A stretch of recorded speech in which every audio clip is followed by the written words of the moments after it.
256. Let our experienced attorneys fight to get you the compensation you deserve, and you pay nothing unless there's a recovery in your favor. Call 800-610-9256. That's 800-610-9256. Again, 800-610-9256.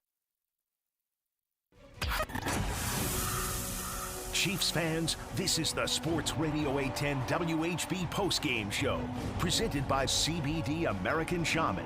Life is better with the feather. At least for right now, the road to the Super Bowl will run through Buffalo, New York. That is the fact of the day whenever you have a matchup between the AFC's two best teams, the two likely combatants for the number one overall seed, and the two best quarterbacks currently living. Josh Allen and Patrick Mahomes gave us some of the moments. Both of these defenses gave plenty of resistance. But after a 24-20 victory for the Buffalo Bills, they are firmly in the driver's seat for the AFC. Welcome into the Sports Radio 810 WHB postgame show. I am Joshua Brisco with Beards McFly on the other side of the glass and Dylan Michaels doing the producing behind the scenes. We have a lot to talk about today, plenty to bring to your doorstep. We'll hear from Andy Reid, Patrick Mahomes, and the rest of the press conferences. We will hear from Sean McDermott. We may hear from Josh Allen even later in the show. And we'll take your calls, 913-381-0810. You can watch the show in a variety of places and then sound off there as well on the Sports Radio 810 WHB Facebook, YouTube, Twitch, and Twitter accounts. We're in all those places if you'd like to watch and chime in that way.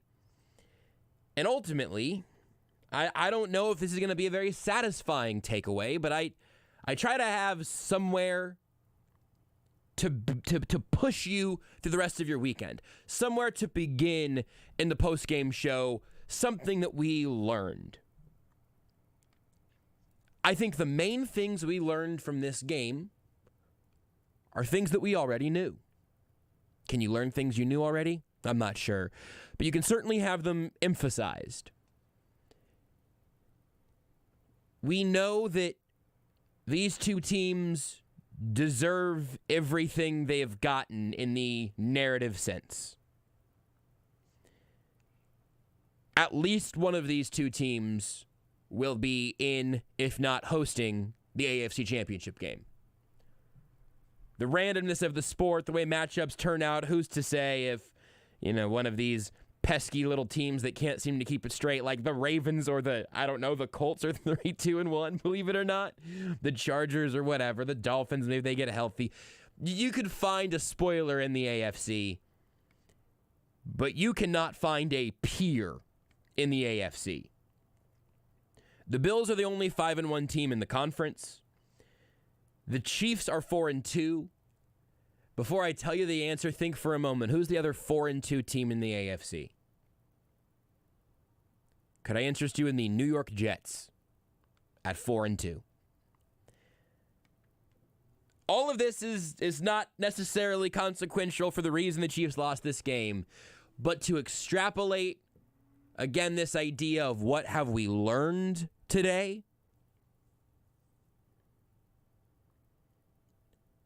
I learned that when these two teams play again, I will have exactly as difficult a time picking a winner as I did leading up to this game this weekend. You want to look at the defense? There's some stuff to talk about. Here's where I would begin on the defensive side. And this is, frankly, maybe why, I'll explain why I start with the defense. First, we know the Chiefs will live by the blitz and die by the blitz. As our friend Matt Lane of KCSN tweeted out during the show, he said it's a double-edged sword, but at least it's still a sword. I like that take a lot. I like that descriptor. It's a double-edged sword, but at least it's still a sword. The Chiefs' biggest stops in this game came with the help of the blitz, by and large, and their worst moments in this game were largely the Bills punishing them for blitzing if it didn't get home immediately. When it got there, it bothered Josh Allen. When it didn't get there, he bothered Joshua Williams and the rest of the secondary.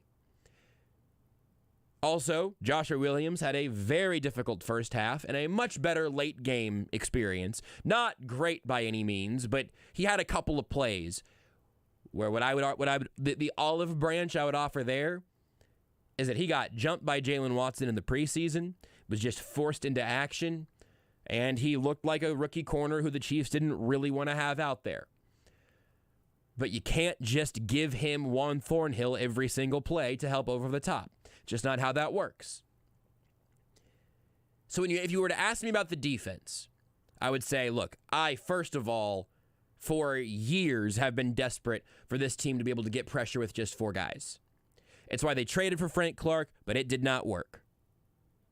And I'm not a huge fan of that trade and haven't been at any point. We've been over all of that. I'm done waiting on Frank Clark to make an impact. I was there before the season, best shape of his life, all that stuff. He'll have a play here or there, but he's not going to be the guy that levels up your pass rush. Strangely enough, he's Carlos Dunlap right now, who is also, unfortunately, just one of the guys. George Karlaftis might be that guy soon. By the end of the season, he'll be better than he was today, I imagine. But I never really noticed George Karlaftis affecting Josh Allen in the pocket. Now, the game is a little different there. You also want to contain Josh Allen at some points tonight. That was helpful for the Chiefs to do. They did keep Josh Allen sort of stable and then continue to kind of push in on him, try to rush the throw. That worked at times. Taking a wild, safety blitz at Josh Allen from deep is not always going to be the way that you bring him down. Justin Reed got him once. But the biggest thing, and this is, again, to the defense's point and to the point of what have we learned about what happens when the Chiefs play the Bills. The next time the Chiefs play the Bills, I imagine, not only will there be a better performance from the rookies who are just getting their feet wet still at this point in their NFL career, but far more importantly, Willie Gay Jr., depending on how you do the measurements, might be the best athlete on this defense.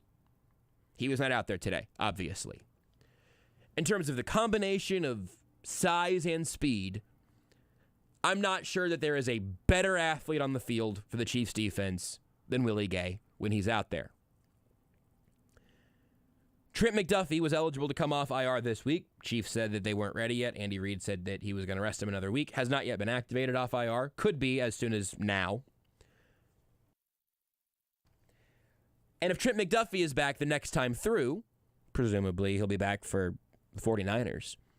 But if he's back and on the field the next time the Chiefs play the Bills, L'Jarius Sneed and Trent McDuffie and Jalen Watson or Rashad Fenton, who is also not out there today, is a very different trio of corners than L'Jarius Sneed, Jalen Watson, and Joshua Williams.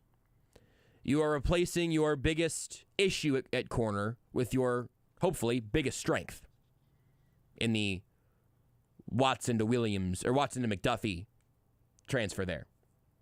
Excuse me, Williams to McDuffie. That's all to say nothing of like Mike Dana just getting back. Tershawn Wharton out for the year. He won't be here the next time these teams play if that does happen in January. But this is a defense at far less than full strength. And they were not flawless today. Again, live by the sword, die by the sword. Live by the blitz, die by the blitz. Had good fortune on the first drive where the Bills gave the ball back to the Chiefs after a long drive. I wrote that one up as bad process, good result in my notes at the time. But here's the bottom line on the defense. 24 points against Josh Allen and the Buffalo Bills is just a fine day at the office. Have some good fortune, so be it. This team had some terrible luck when the Arizona Cardinals turf took Trent McDuffie and Harrison Butker from the team in the first half of the first game of the year. This team is not healthy at full strength defensively. At the very least, that's going to offset one or two nice breaks in my book. And I'm going to say I'm just fine with that defensive performance today, adjusting for the fact that their opponent is a spaceship. I'm not quite as generous on the offensive side, and frankly, maybe even more so than in previous games where I've sat here and had to go, Okay, well, let me explain this loss. Let me understand this loss. The Colts postgame show, from a factual standpoint, was pretty easy to do.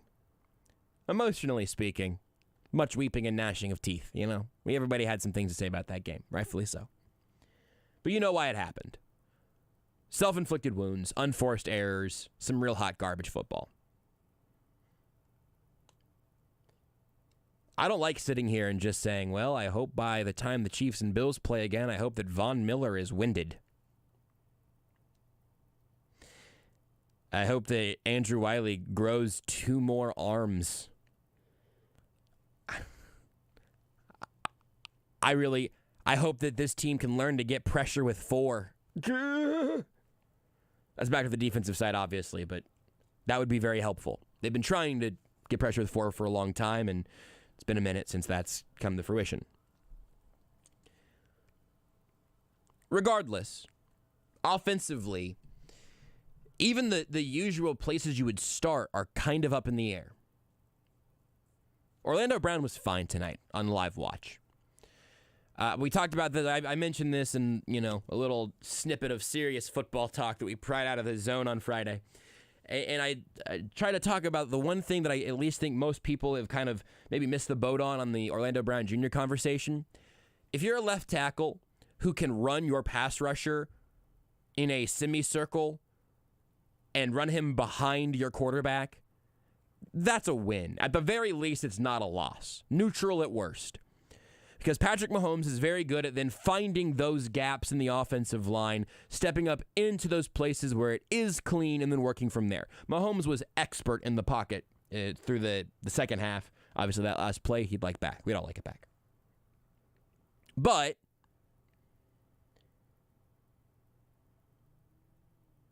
I don't feel like, despite a relatively comfortable start from both offenses,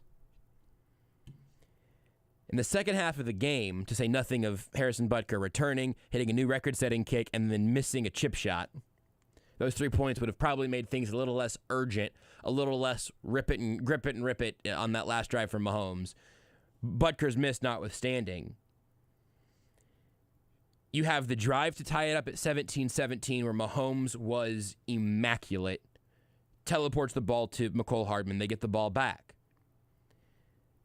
And then a Travis Kelce drive is forced to end in 3. The drive after, it just felt very, very conservative. And then Von Miller won a play that he absolutely could not win. I don't always want to go back to the most recent thing, because that's not always the best way to remember the most important thing. But the Chiefs had the football with the lead late in this game. And they needed to go score again. And it was Mahomes to Kelce for a few. Hey, that has the potential to be turned up for a few more. That is what it is. Jerick McKinnon in a running game that's been absolutely toothless all night. The only memorable runs I can think. I think Clyde had one, and then watching Isaiah Pacheco run with the football is fun. I don't know if the consistency is there. They only gave him 2 carries tonight, so I don't know. I don't know if he's fully in the playbook for them yet. But in a deeply, deeply uninspired running effort, only 14 carries by non-quarterbacks, 13 by running backs if you take away Travis Kelce's carry.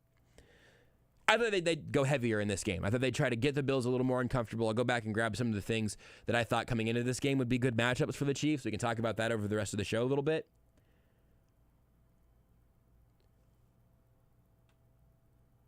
But to have this ticking clock in your head of, well, we don't want to give the ball back to the Bills with too much time, to the point that you have a totally limp run on 2nd and 7 that then puts you in 3rd and medium, 3rd and intermediate for Von Miller to put Andrew Wiley on a plate.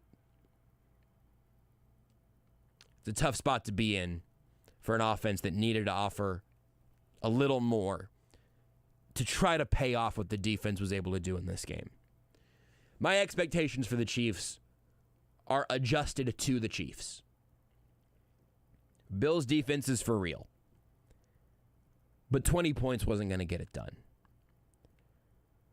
I think everybody listening right now would have hit the deal or no deal button to take the offer of the Bills scoring exactly 24 points in this game. I absolutely would have. I kept saying 31-30 all week, 34-30, those kind of, even if they didn't hit the over, maybe it's 27-24. I don't think I saw anybody really arguing that the winner of this game was going to have 24 points. And the Chiefs couldn't match that. It's a frustrating game that I do think, honestly, maybe we'll sleep better tonight. If you're the type of person that lost some sleep on Chiefs-Colts, I would understand. But if you lost sleep on Chiefs-Colts and now tonight you're trying to figure out how you're supposed to feel, I think the good news, quote-unquote, is that the Chiefs pretty basically lost a game to a team who's a little better than they are right now. The Colts game they gave away. Bills game they got beat. In a rematch in Arrowhead or in Buffalo or in Glendale, if the NFL does the right thing and just rules that the Chiefs and Bills should play in the Super Bowl despite playing in the same conference. You watched some NFC teams lately? I think this is a good idea, NFL. Hear me out. Wherever these two teams would play again, I have no reason to think that it would be anything other than a 2 or 3 point line for either team, depending on where they're playing. These are two really good football teams, and the Bills had a couple more plays on both sides of the ball than the Chiefs did. It's frustrating, but it shouldn't be a season ender to you mentally. Again, I'm Joshua Brisco with Beards McFly and Dylan Michaels. It's the Sports Radio 810 WHB postgame show presented by CBD American Shaman. Free CBD samples every day. Beards, if you are still within earshot, I can't see you. And Beards is back. You said something into the headphones earlier that I couldn't hear, and then you were gone, and then Dylan was here, and I was monologuing. There's some calls on. I had to make a phone call. We're good. Okay. Did you hear, by the way, who we are supposed to have at the podium? So here's what I'm telling you. However long we've been live on the show, the only thing I have been doing is doing the show, and I have received, I have processed zero production information. So why don't you just break in with the relevant production information that we need here tonight? As well as Andy Reid and Patrick Mahomes, we will have JuJu Smith-Schuster and Nick Bolton from the podium. Okay. Nick Bolton had his ups and downs tonight. That's to be expected. He's an excellent hitter, and I think will age well as a middle linebacker. He's not the guy that you want in coverage against Stephon Diggs. That's true for most linebackers in the interest of fairness. I was still pretty loud wrong about my expectations for Nick Bolton. He still overshot those. I'm not here to be crappy about linebacker draft picks. I just wish this team had more edge rushers that I felt good about, but that is by no means Nick Bolton's fault. I'm just mad about that on a larger scale. So, Beards, you give me the ruling here. We want to go try to speed run some phone calls or squeeze in a break. Beards says, let's hear from the people. I couldn't agree more. We open up with Gary. Gary, you're on Sports Radio 810 WHB. What's up, Gary? Well, it's kind of a head-scratcher after watching that game tonight. I think one thing that needs to be asked, though, and somebody in the media won't ask him this, but when Mahomes gets up there, ask him, what in the world were you thinking on those two INTs? The DB, he read that all the way. He knew where he was going with that football. And on the first one where he threw the INT to Elam, don't forget we left those 7 points off the board too, which could have been a difference. And that's on Mahomes. And, you look at that offense, you could put someone else in, but this offense was horrible tonight. Andrew Wiley's been stealing a check in this league for way too long. I think it's time you could find somebody on the street that could come in and give you what he gives you at a fraction of the cost, because he's useless out there. And it's just hard to watch. It's just hard to watch him on that side of the line. And, one thing Buffalo does way better than the Chiefs, their defensive ends, they keep contained. They don't let anything get outside of them. The Chiefs did that too much tonight. They didn't want to stop the run. That was evident. Derrick Notty's useless. Why is he even here? They brought him back for what? To be a speed bump to the secondary? Because if those front four, they were running up the middle untouched until they got into the secondary. And, one of the big complaints last year everybody had with Tyrann Mathieu was he was making business decisions. watch these safeties against the run.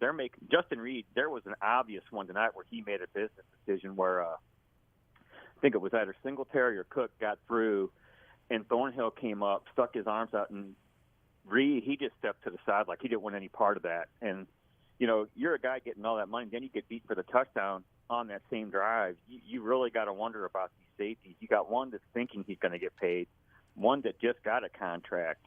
Those two guys need to give us more than what they're giving us, and they're not giving us very much right now. And it's nice to see more. But the Indianapolis game and this game, they both have one thing in common.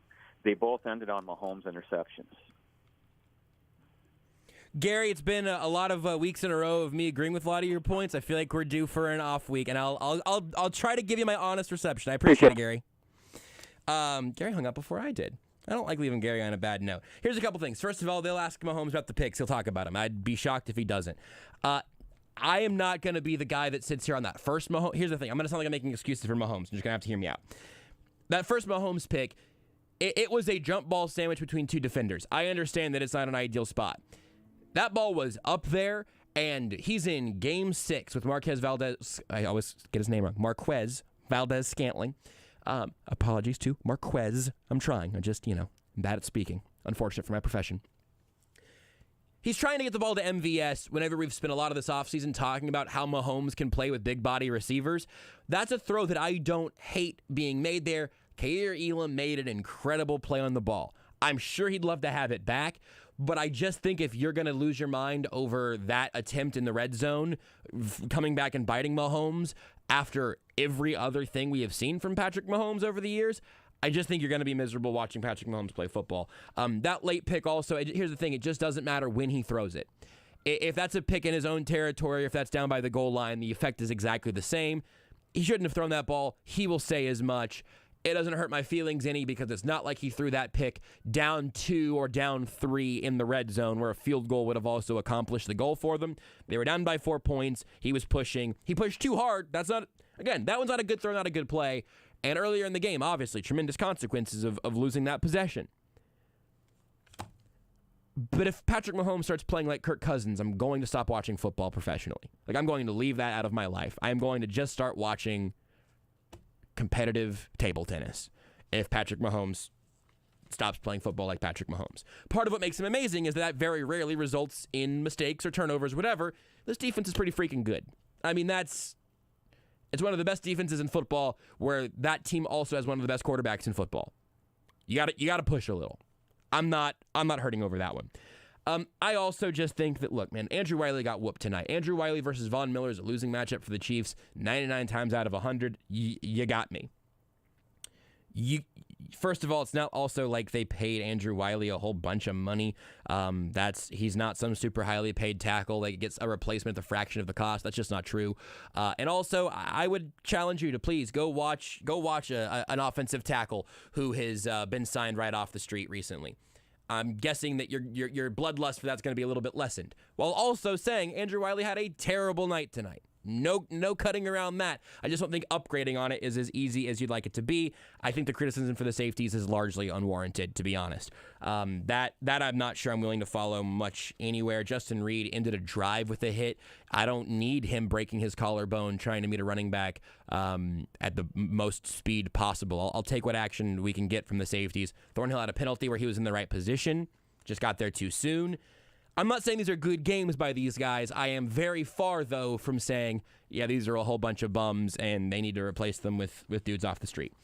You're listening to Sports Radio 810 WHB Kansas City, our post-game show brought to you by CBD American Shaman. When Kansas City scores, you score big. Your local CBD American Shaman. Our team score is your % off. They scored 20 points, so you get 20% off all day tomorrow on orders of $100 or more at CBD American Shaman, where life is better with the feather. In a holding pattern to figure out if we're going out to Arrowhead here or taking more calls. We'll take a few more from the phones here. The Judge up next. Judge, what's up? The Judge. Aaron Judge. Judge Judy. Hey, I had you on mute. Can you hear me? I sure can. What's up? Hey, I just want to let all the Chiefs fans know, simmer down. It's one loss.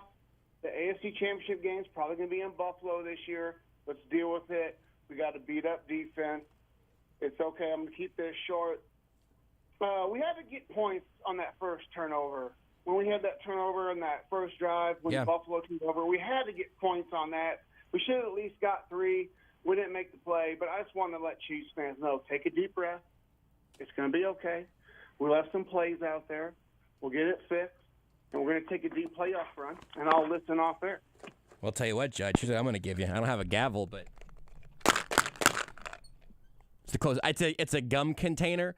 It's the closest thing I could find to a gavel in my backpack on short notice. Because I'm willing to give the gavel to the judge. I think that is good perspective, Mr. Judge, Mr. The Judge, Mr. The perhaps. I appreciate it. Rack 'em. Next up, we got Dan. Dan, what's going on? We got a Dan? Oh, that one. Hey, Dan. Dan, that one's on Beards. Go ahead. Oh, all good, my buddy. Hey, I respectfully disagree with you a little bit. I think you can love Mahomes' dynamic play and not have him throw the double coverage to the corner of the end zone. And if you look by position group today, I think the worst position group is QB. And I'll go to war every day with 15. I'm not trying to say I wouldn't, but he was bad today. And if I'm somebody watching from a national perspective, right, Mahomes did exactly what the negative naysayer says on Twitter, right? He dazzled around, held the ball too long, got a few too many sacks, threw the ball on some really weary plays and a couple really ugly interceptions. Mm-hmm. And I'm not too unhappy with every other position group other than Mahomes. He wasn't his best today, except for, and I know Kansas City loves to, you know what on this guy, and we'll do it some more, but Hardman, man, when Tony Romo is calling him out for running the wrong route, and he drops such a crucial pass, like, get this bum out of town. I'm so sick of him. We've had enough of the sample size. He is never going to be Tyreek Hill, nor is he ever going to fill that role. Get him out of here. I can't stand him. I can't stand watching him. But as opposed to, just like last caller, we'll be all right. And it's 5-2. We win next week. We come out of here 6-2 in this tough first 8 games. We'll be just fine. So thanks for having a call, buddy. I appreciate it, Dan. I'll tell you what. Here's where I'll come with you on the Mahomes front. You know, you're kind of being the mediator between me and Gary. I appreciate that, Dan. Here's where I'll come to on the Mahomes front. This was not a good Patrick Mahomes game. In the grand scheme of me watching Patrick Mahomes play football, this game does not bother or concern me. I really hope that makes sense, and that doesn't just sound like me trying to, I don't know, like dance around an actual take. That throw in the end zone is not one that I would want him to make the exact same one again, but I don't mind him making it once, if that makes sense. That has been such a building block of the entire Mahomes experience. Make your mistake, but only make it once. That's been a thing since his first year as a starter, maybe even his rookie year in training camp. That was like the narrative about him. I don't mind him testing Marquez Valdes-Scantling there. And even in that exact situation, I think 9 out of 10 times, Kaiir Elam either tips that ball up or away or it sails or, where it does not end in a back-breaking turnover. Again, totally fair. I think it is fair to criticize that throw, but I think where I have found myself just mentally is that it does nothing to shake my perspective on Mahomes, which I think is what I'm looking for in terms of evaluating players. Like with Mecole Hardman, here's where I'll come with you on that front. Because there were plays earlier in this game where you went, oh, hey, Mecole Hardman's doing things you can do whenever you're that kind of fast. Look at that. And then late in the game, you have Tony Romo saying, hey, you've got to flatten this route out right here. You're making the throw harder on your quarterback. And if he flattens out that route, it's a first down, and the chains keep moving. And I wanted to pull my hair out at that point because the way that Romo was saying it was like he was talking about a rookie, and he's not talking about a rookie. And I get it. That is infuriating. I think we would be happier around Mecole Hardman if we took, as you've said, we got the sample size. He's not going to be Tyreek Hill. That or a reasonable facsimile of Tyreek Hill. I just think he's boom or bust. And I think Mahomes probably knows that too. Say, I can go to this guy every once in a while, and maybe he'll be there and maybe he won't. That does not make me think that he will be a long-term pass catcher from Patrick Mahomes. I think some other team will be more enthused by his speed and say, oh, we'll figure it out. And then maybe some other offense will figure it out better. But with what the Chiefs are asking him to do, I think I'm years removed from the idea that he was going to develop into Tyreek Hill. I think where my optimism lies is in the fact that for 1 or 2 big plays every couple of weeks, he can be a game turner. but he's not the guy you want to go to on 3rd and 7 at the sticks. It makes him a very challenging player to evaluate. Back in the holding pattern here, either heading out to Arrowhead or heading back to the phones. JuJu Smith-Schuster here, live from the podium.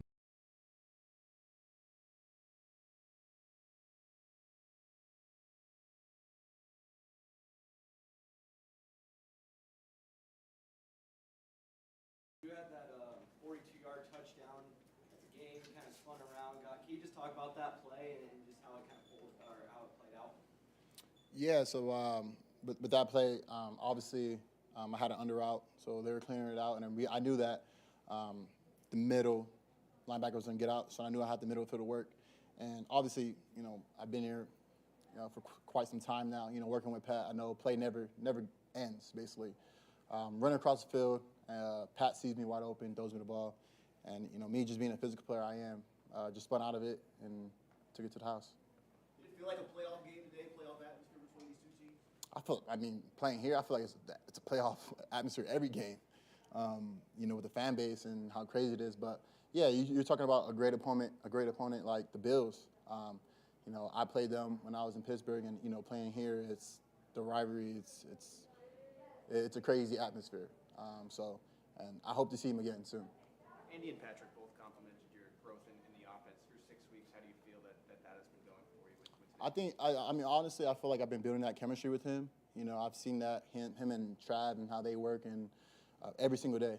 I'm trying to get to that point where, we're all trying to get to that point where the ball is being thrown in the air and he trusts us. So, yeah. Patrick has always said from the start of the season it's going to be a different receiver every game. Today was your turn. How did it feel to score your first touchdown in the season uniform? I felt amazing. It's a great feeling, running to that end zone in this uniform and this atmosphere, and scoring touchdowns here is what I came to do. As far as you and Patrick working together, getting on the same page, what's left? Where do you feel like you can kind of close the gap and keep moving and growing? Honestly, it's just time. Like I said, this is only our 6th game in, and as time goes on, we just build that chemistry and we just keep moving forward. And I've noticed that, coming into week 1 and then week 2 and then, now we're going to week 7, I feel like, we're getting there. JuJu, you talk about building that trust with Patrick. On the touchdown pass, the Bills had 3 guys kind of in the area there. You think that's a pass he would have thrown to you earlier in the season? I feel like it's a pass he'll throw to anybody, in that position early in the season. There's not a lot of guys that I play with who can make that throw. And he did. And, he trusted me to catch the ball and go upfield and score a touchdown, and it was pretty cool. All right, thank you. Probably going to have shorter and not super excitable press conferences today. Hard to be, get your first touchdown at Arrowhead and your first 100-yard game as a Chief, as JuJu Smith-Schuster there, and then come to the podium as the game ends that way. Of course, we'll be very interested to hear from Andy Reid and Patrick Mahomes on this team later on, to hear them talk a little more about the Bills in the big picture and the offense in the big picture. But a big game for JuJu today, and I continue to be pretty bullish on his ability to be a really big part of this offense. I mean, that's obvious, I suppose. Let me make that a little stronger of a statement. A keystone of this offense that has dividends paying off in January. There you go. Maybe that's a little better. I think JuJu is a really fascinating, continuing and evolving part of what this team can do, specifically in those intermediate ranges where Travis Kelce is being beaten by a Gatorade bucket off the sideline.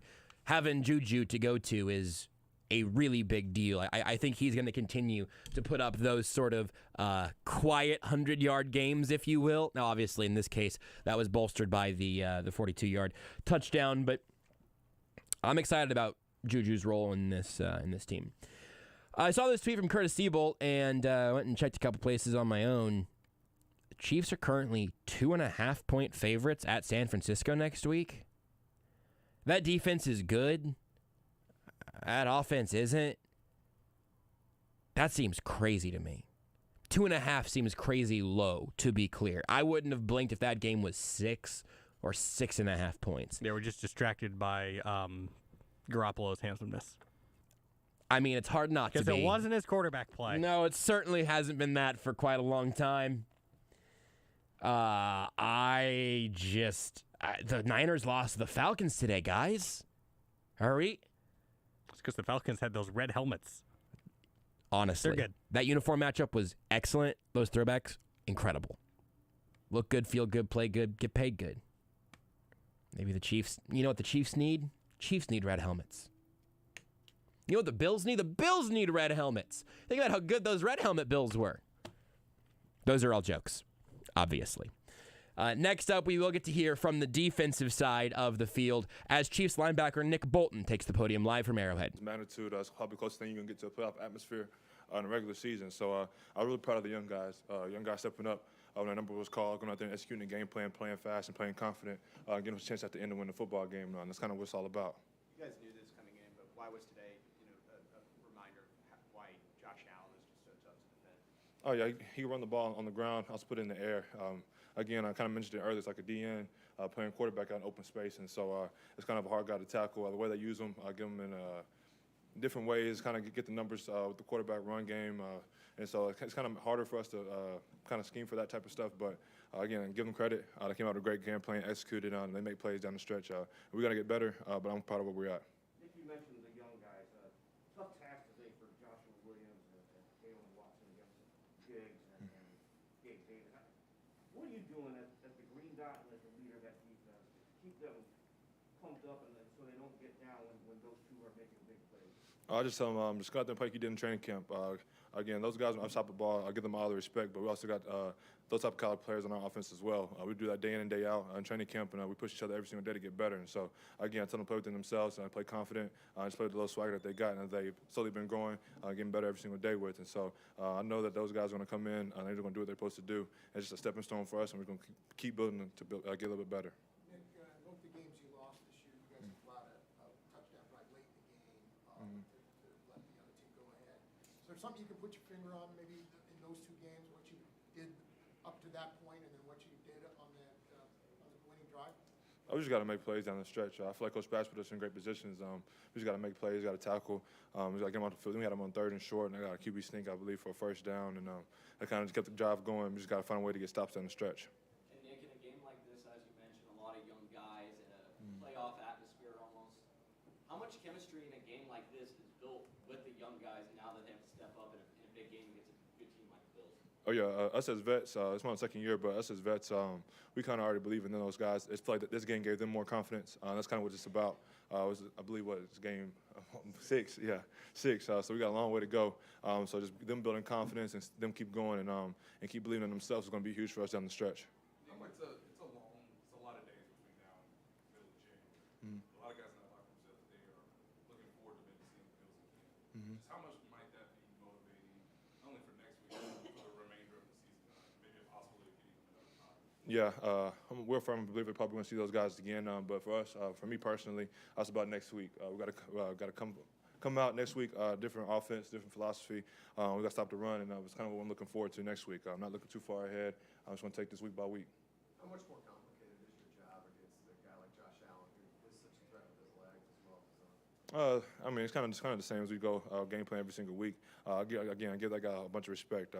He's a great quarterback. He's one of the top quarterbacks in this league, and for a reason. Again, let's leave it at that. Good. All right. Thank you. All right, thank you. That's it. Okay, that's Nick Bolton, and we will still hear from Andy Reid, Patrick Mahomes, and also some players from the locker room. Justin Reed and Sky Moore. Interesting. Okay, and then also it might do. I know it's usually we don't do this unless the Chiefs do lose, but both Von Miller and Josh Allen could be kind of interesting. Von Miller, especially, just getting that perspective of an edge rusher who just wreaked some absolute havoc today. An interesting tweet here from Mitch Schwartz, quote tweeting a clip here. Oh, let me go ahead and mute the audio, I suppose, here on the radio show. On the pick at the end, Schwartz retweets it and says, Wiley had excellent protection on this play, and he had really good protection on the play. Vaughn got around the corner at 11 yards, too. Yeah, Vaughn got him on a spin earlier in the game. He's gotten everyone on that, but the two at the end of the game aren't on Wiley. That's a right tackle's perspective who I would be interested in knowing about. So, yeah, interesting. And either implying, I think, that especially earlier in the game, that one was just on Mahomes in the pocket. On the pick, Matt Milano was just there to run at Mahomes. I think you probably just try to get that one out of bounds. I don't know. It's kind of interesting. Let's take a couple calls for those of you who have been on hold for a while. Butch and Ray, we'll get to both of you guys, then take a quick timeout. Butch, you are on here on Sports Radio 810 WHB. How's it going, Butch? Yeah, gentlemen, that was rough. Mm-hmm. Listen, that was actually a really fun game. I think that was one of the better efforts from a very young team that I've seen in a little while. Not because things went their way, not because all the plays were called perfectly, but because they understood that they weren't going to take a back seat in what they call their identity just because of who they were playing. They believe in it, and it almost worked. But the problem is what we saw in those 4 quarters of play was that you're playing a team that's going to be one of the better teams in this league in a decade. That's what Buffalo is. Mm-hmm. It's rare to see something like this, and for them to be as consistent as they are, the ability to stop offenses who average 31 points a game and just consistently shave 25% off of that point score, off the point whole game after game. They're doing it game after game after game. And I'm sure you've heard a lot of really cool, measured takes from Chiefs fans here in these past few calls. Look, here's the way I would explain how unique they are. You're going to look back for the Chiefs and see that Leo Chenal took about 20 snaps for you, mm-hmm. because the Bills are based, and they base out of 2 tight ends. So they're bringing out Reggie Gilliam, they're bringing out heavy pressure, and you have to match that with heavier linebackers, of course, to be able to stop the run effectively. You didn't do that, but that's the reason why you make those personnel switches. The Bills don't do that. Everything is in nickel. Right. Every single snap on defense, they have Taron Johnson out there who fits the run like a linebacker, and then Matt Milano plays like an all-pro, and then Tremaine Edmonds plays like a Pro Bowler. They are unique as anything as we've seen, and that was a hell of an effort by Mahomes and the Chiefs offense. I think they'll get back to it. There's nothing that you can take away from this game, in my opinion, that's negative beyond the fact that they maybe need an extra pass rusher. Yeah. Good game, fun. Soak it in. Just enjoy that you saw good football today, and be proud of that output from the Chiefs, even though you can be disappointed. Have a good one. Butch, I appreciate it. And I think that there's some good perspective in that, particularly some of that personnel stuff, man. On both sides of the ball, like this is, I'll have to go back after the fact, of course, and see how the Bills handled all this, but they're always in nickel. And I didn't see a whole ton of the Chiefs trying to run some more of their power-based football, both in terms of the run schemes and also kind of in the metaphorical sense, running more of their 13 personnel stuff. The Bills ran a ton of 21 personnel stuff early in the game to really try to keep the Chiefs a little bit heavier. They wanted to keep extra linebackers on the field because the Chiefs only have 2 you can really trust on the best of times. And right now, Nick Bolton being the guy that you already would not want in coverage whenever you're looking at that duo of Bolton and Gay in an ideal world. Now all of a sudden it's Nick Bolton and Darius Harris, or like Butch said, Nick Bolton, Darius Harris, and Leo Chenal. That is an advantage Buffalo personnel group, which is why I really think this defense is going to look even better whenever you get Willie Gay and Trent McDuffie on the field at the same time. This defense has been at full health for 2 quarters this year, if even. I am optimistic about this offense, or excuse me, about this defense. I am frustrated with the shortcomings of the offense today, but I do think there is something to the idea of trying to make an enormous big picture takeaway, probably making you look a little foolish down the line because there's a lot of football to be played. Via Tommy Townsend 9 minutes ago on Twitter. Love a random PED test. Classic. Tommy Townsend was great today. He was booming kicks. So much so that somebody on the NFL said, hey, go get that. I don't know if it's the leg or the flowing locks, but something there is part of his performance is enhanced. Next up, we go to Ray. Ray, what's going on? You're on Sports Radio 810. JB, thanks for having me, buddy, man. I go back to the RTK days, man. You about 7 years ago, man, you helped me get through a lot of 2 a.m. meetings. Buddy, I appreciate you. Well, thank you, Ray. I appreciate that a lot, man. Thank you. That's great to hear. No problem, man. Hey, one thing about the offense, one thing about the defense.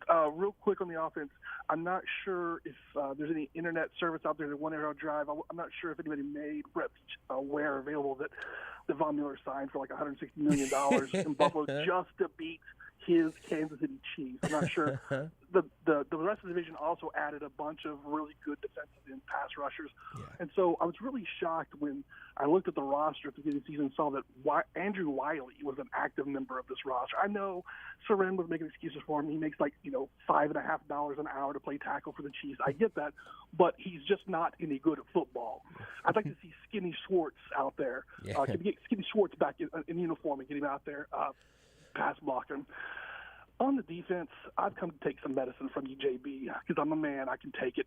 Okay. Leo Chanel, I was very excited about that draft pick. Mm-hmm. And I've been circling this game on the calendar because I've watched Josh Allen do that very feminine leap over our defenders every year.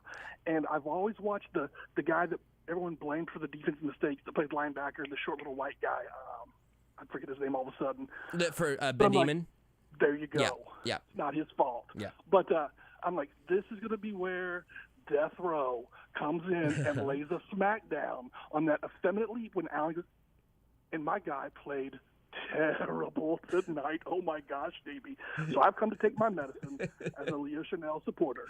But, man, hey, I love what you're doing. I love your career, where you guys are going to Kansas City, man. God bless you. I'll listen off the air. Ray, I appreciate you, man. That really is good to hear, my friend. Thank you for being around for as long as you have been. And you don't have to take any medicine from me if you've been listening to me that long. I've got worse takes than that have been piling up for years. And I'll even say this. If you are a Leo Chanel stockholder, don't sell now. Maybe buy a little bit more if you want. At least I would say don't sell your Leo Chanel stock. I think he's got places he could still go, but it's as a thumper. And you look, the idea of Leo Chanel versus Josh Allen, man, I get it. If there was ever a moment where those two were going to meet in a gap, I would have loved to have seen that. You and me both. But then those times come around where you remember that guys like Josh Allen or Lamar Jackson or even, Kyler Murray, that they are actually quarterbacks who can run, not running backs who occasionally attempt the throw. And whenever you've got to have Leo Chanel covering a professional NFL football player, things can get messy.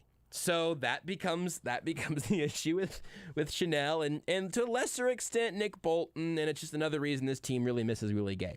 I think the Bolton Gay Chanel future could still be very bright. I'm bullish on Darius Harris. I've been really impressed by him for what he is right now. But sometimes guys fall in the draft with one bad trait for a reason. Sometimes you hear the rumblings of a couple of us who got to be out there at some mini camps and whatnot. You get out there at training camp, talk to people that are there every day, and they go, yeah, man, I just don't know if this Leo fella is able to go left and right, go backwards right now. I would love to watch him hit. I do not like to see him having to float around in space. And then even then, he's a rookie. It's early. I'm not trying to judge any of these rookies too harshly. I wasn't going to take a Leo Chanel, not there yet, victory lap by any means tonight. Just some growing pains for some of these young guys. Sky Moore on a key play. Mahomes went to him, and after the play, he was talking to Mahomes. I don't even know if he was a target there, but he and Mahomes were talking after the play in a way that looked like Mahomes trying to explain something to Sky Moore. You got to work the rookies in eventually to get them some opportunities in some moments. But then also, whenever there's a rookie mistake made by a rookie, you don't really have the right to be surprised at that point. That's where I'm at. And another reason that my blood pressure is better now with this game being on October 16th than it would be on January 16th or whenever that would be. Later January than that, hopefully. Because otherwise, I guess that means one of these teams is not the 2 seed. And I don't think the Bills are going to fall all the way to 3, 4, 5, 6. So hopefully, at least, these two teams are meeting in the AFC Championship game again, and I bet we'll have some similar matchups and some extremely different ones. We will take a timeout here on the Sports Radio 810 WHB postgame show. It's brought to you by CBD American Shaman. Free CBD samples every day. We'll hear more audio from the locker room. We'll hear from Andy Reid and Patrick Mahomes. We'll take more of your calls and talk to Matt Derrick of Chiefs Digest. That's the plan for the rest of the show here on Sports Radio 810 WHB. You're listening to exclusive postgame coverage on Kansas City's home for the NFL. Sports Radio 810 WHB. Brought to you by Casey's own CBD American Shaman. Come on into your local shaman store for a free sample of stress-sacking CBD. Everything is better with the feather. The Whole Person connects people with disabilities to the resources they need to live independently and enjoy the many opportunities this great city provides. We're focused on creating a fully accessible community where opportunities and choices are not limited by disability. The Whole Person delivers programs and services that enhance the confidence of people with disabilities by providing the skills needed to live, learn, and work in the Kansas City Metro. The Whole Person serves both Missouri and Kansas. Learn more by visiting thewholeperson.org. Your parents reached for Vicks when you were little. Now that you're a parent, Vicks Children's Botanicals Cough Syrup is what you reach for to help soothe coughs and clear mucus without drugs or high fructose corn syrup. That's because it contains natural marshmallow root and ivy leaf to help soothe coughs and clear mucus associated with hoarseness, dryness, and irritants. So look for Vicks Children's Botanicals Cough Syrup, day or night formula. These statements have not been evaluated by the Food and Drug Administration. This product is not intended to diagnose, treat, cure, or prevent any disease. Join the best in banking when you open your account with Central Bank. We're rooted in legendary customer service and have the tools to make banking easy. Our award-winning mobile app has more than 30,000 reviews and a 4.9 star rating. Experience it for yourself and see why our customers love it. We can't wait to show you how awesome it is to bank with us. Get started by visiting centralbank.net/betterbanking. Central Bank, strong roots, endless possibilities. Member FDIC.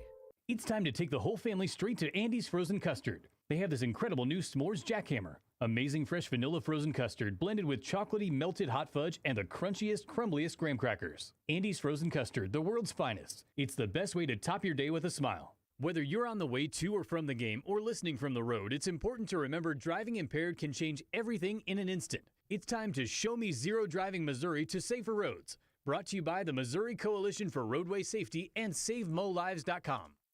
Tito's Handmade Vodka is America's original craft vodka. Tito's is made from corn and naturally gluten-free. Visit us at Tito'sVodka.com. Distilled and bottled in Austin, Texas, 40% alcohol by volume, Neighborly 80 proof. Crafted to be savored responsibly.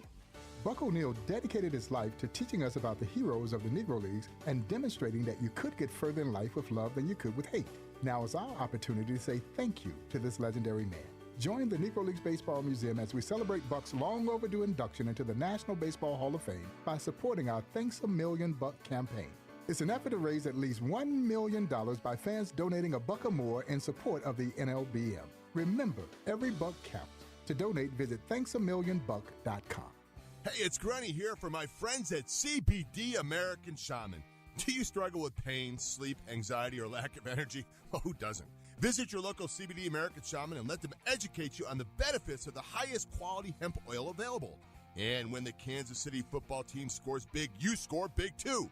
If Kansas City puts up 50, that's right, it's 50% off your order of $100 or more the day after the game. That's huge savings. CBD American Shaman. Life is better with the feather. Whether you're on the way to or from the game or listening from the road, it's important to remember driving impaired can change everything in an instant. It's time to show me Zero Driving Missouri to safer roads. Brought to you by the Missouri Coalition for Roadway Safety and SaveMoLives.com. Hi, I'm Brian. And I'm Zachary. For years, you've known the Bobsite Kia name because our dad was always ready to make you smile. My brother and I plan to continue the tradition of great customer service you can only get at a family-run dealership. Come see us today and reserve your incoming Kia vehicle. At Bobsite Independence Kia. And let us show you why we're Kansas City's oldest family-owned Kia dealer. The Site family has been in business for almost 100 years. And that's no BS. Is this the part where I say brilliant?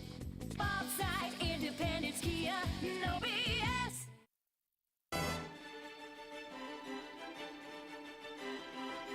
Mahomes is dancing around. Now finds an open man. It's Smith-Schuster bouncing off the hit, and here he goes to the end zone for the touchdown. It was a great play from JuJu Smith-Schuster, his first 100-yard receiving day as a member of the Kansas City Chiefs. In fact, it was a sweet play Andy's Sweet Play of the Game is brought to you by Andy's Frozen Custard. Stop by any KC location for Travis Kelce's 87 and running concrete and help raise money for this worthy cause. 87 and running and Andy's Frozen Custard, the perfect option play for KC fans everywhere. I went through the Andy's drive-thru on the way back from a couple of days ago. Got that pumpkin pie concrete because Jason swears that it's the best thing he's ever eaten. Felt like fall. Felt like an autumn cup of custard.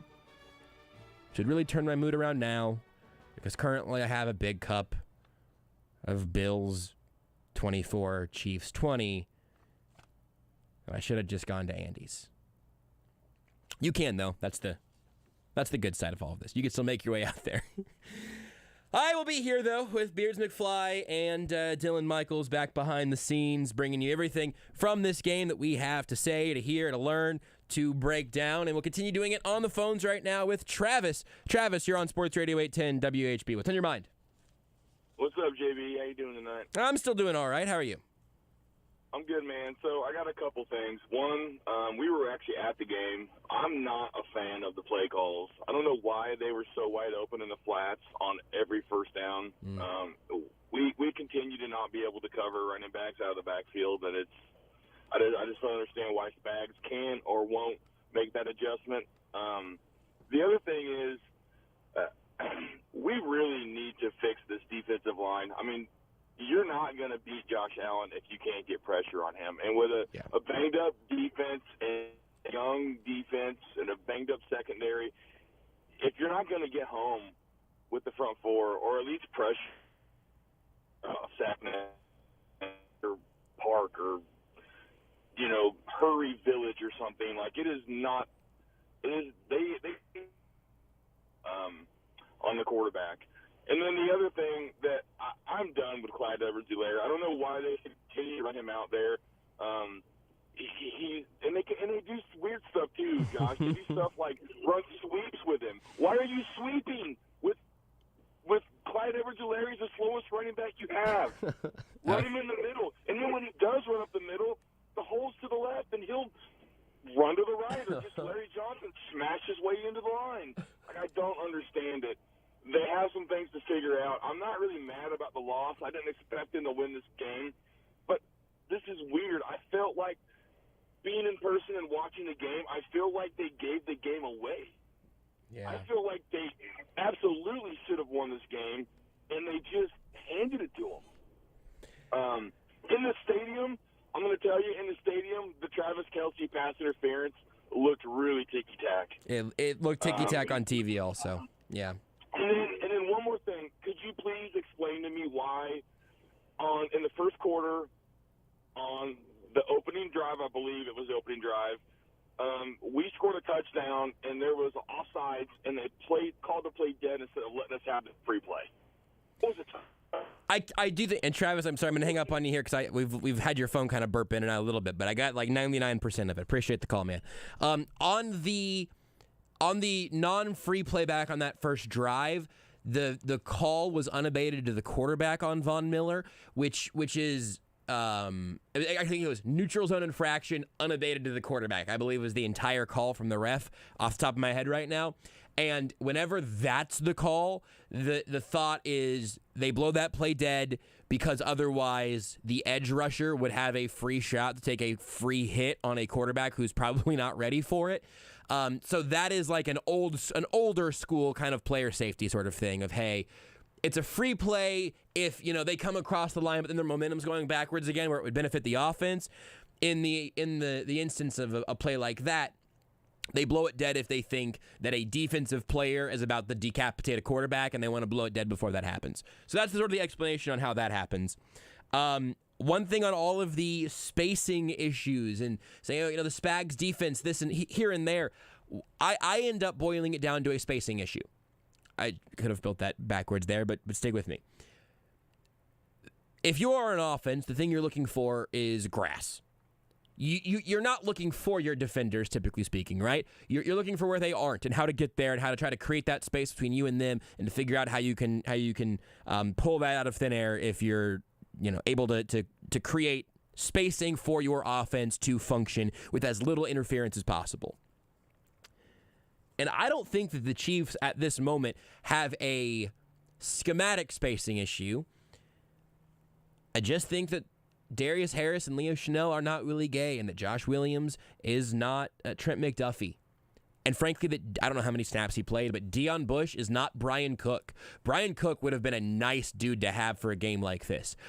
Or maybe to our conversation from a little bit ago, maybe he could have done some of the things that Leo Chenal could not, where he leans in the coverage flexibility much more so than a linebacker, in kind of the bulked up, sped up Dan Sorensen sort of role. Deion Bush isn't there to do that. Justin Reed can do a little bit of it. That's just not who those guys are, though. Brian Cook would have really helped for the skill set of shrinking down the field with speed.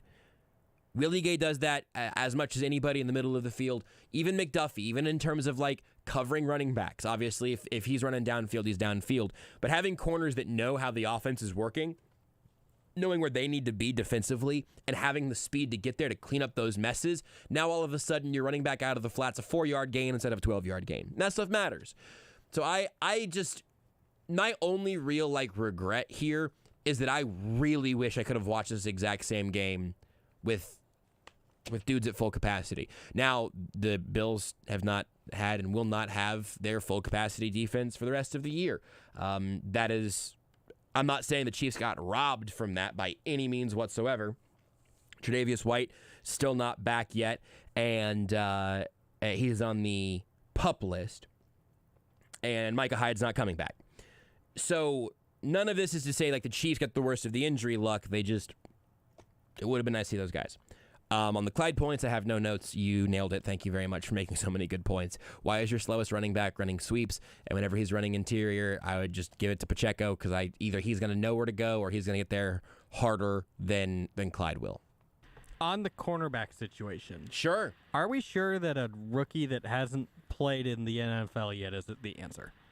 I asked that only You mean McDuffie? Yes. I asked this only as a devil's advocate. Sure.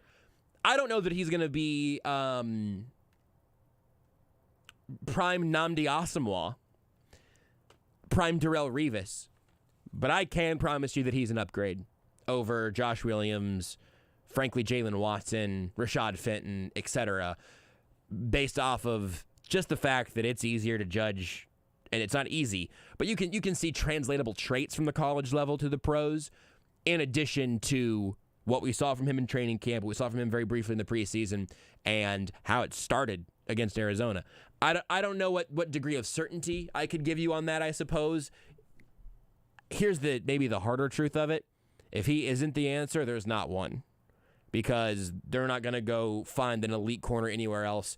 You pray to God that the number 1 first-round draft pick that you traded up for at corner has the traits that you saw. There could definitely be growing pains. Josh Allen could still pick on him if he's one-on-one with Gabe Davis or Stephon Diggs, but I would like to see it. Also, I said he hadn't played yet. I forgot how he played in the first bit of the Arizona game. Wasn't a ton. That was a long time ago. It was a long time ago, and he didn't play for a long time. So, that one's excused.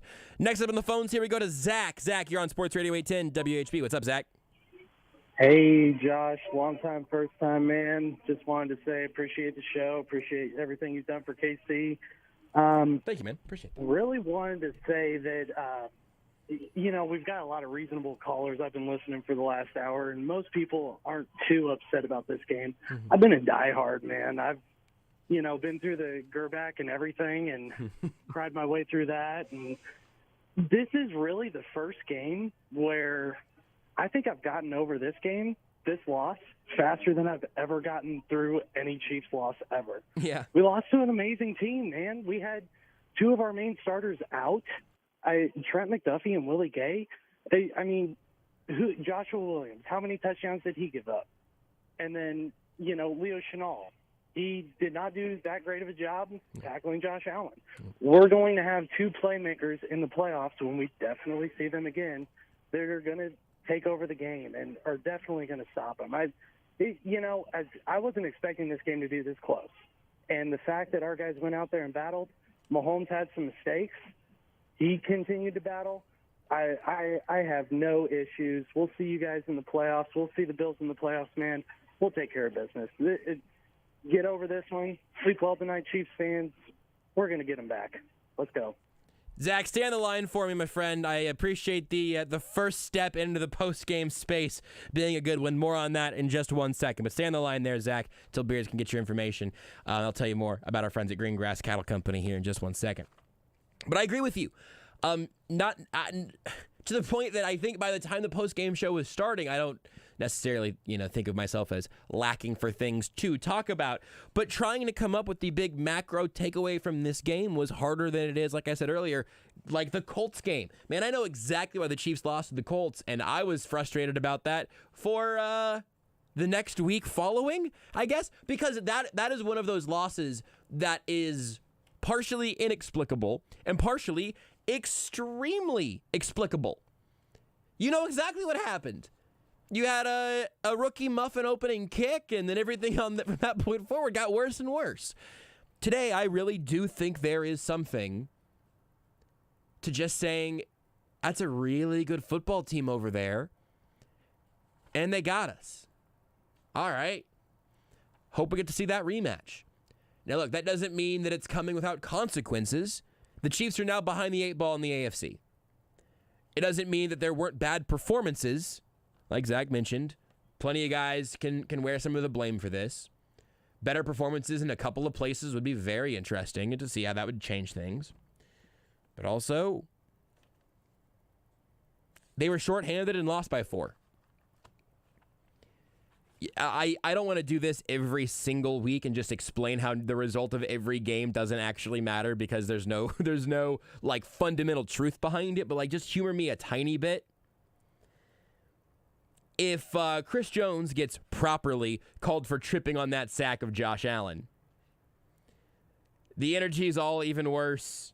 And how does the next couple of sequences go? They forced the ball back into the Chiefs' offense's hands. Could the Bills have turned this into a blowout if he gets penalized for something that should have been a penalty? If that first down pass to Derrick McKinnon on the next drive, or excuse me, to Travis Kelce on the next drive, if he's able to turn that corner and it's a 9-yard gain, and then McKinnon gets that 1 yard on whatever play they run with him in there, which again, I don't understand the usage of these running backs. I'm very confused by it. And then the offense keeps moving. Now all of a sudden you're giving the Bills the ball back with very little time. Or Harrison Butker makes his first field goal. Now the Chiefs are playing for a field goal with 1 minute and 2 timeouts. Or on 3rd and 2, Justin Reid was a free rusher on that last offensive drive for the Bills. And Allen dropped it to Diggs on a pick play through Josh Williams and Deion Bush. If Justin Reid gets there, if Josh Allen loosely double clutches the ball, if Reid gets a hand up and bats the ball backward, now it's 4th and 2, and they have 1 play to win the game. The point isn't that this game doesn't matter or is excusable or whatever. The point is, this game, the result of this game changed on one individual play like 5 times. It was the Chiefs game or the Bills game or the Chiefs game or the Bills game, depending on this dude's fingernail or that dude's fingernail. Khair Elam versus MVS. Isaiah McKenzie versus the football. Wherever you want to make your mark, you could draw this back where this was not the Chiefs getting outclassed, which is what it kind of felt like happened last year in the weather-delayed game. But even that one was closer later than most people are giving it credit for. Just 2 good teams, and one was a little better today. All that to say, you just heard our call of the game presented by Green Grass Cattle Company. Their store is in Western Missouri. Weston, excuse me. Weston, I suppose. I don't know. Listen, let's take this one. Let's take this one from the top. The call of the game brought to you by Greengrass Cattle Company. Visit their store in Weston, Missouri, off 45 Highway, less than a mile from the ranch, or order online at greengrasscattleco.com, and they'll deliver right to your door. They are all locally owned and operated in Weston, in Missouri. We got to go out there and visit the ranch a couple of weeks back, had a fabulous time, pet some cows, fed some cows, stepped in some poop. Overall, it's just an incredible. They treat those cattle incredibly well, give them an incredible quality of life, and then the quality of the product is right there at the very, very best you're going to be able to find anywhere, and it's all locally owned and operated right here in Missouri. So I am a huge fan of the folks at Greengrass Cattle Co. I'll tell you more about them later on in the show as well. In the meantime, back to the phones for Paul. Paul, you're on Sports Radio 810. What's going on, Paul? Hey, great show. Look, Josh Allen, he's the real deal. We know that. He played an excellent game today, so we're going to give him his props. And that's what they needed to beat us, so I'm not too worried about that.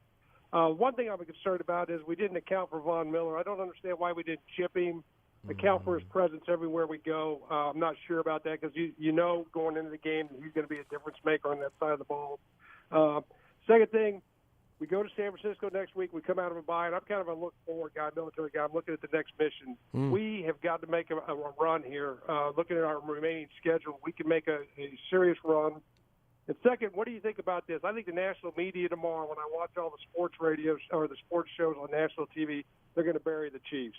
And I think we need to use that. We need to use that to motivate us. Not that they need, they're professionals.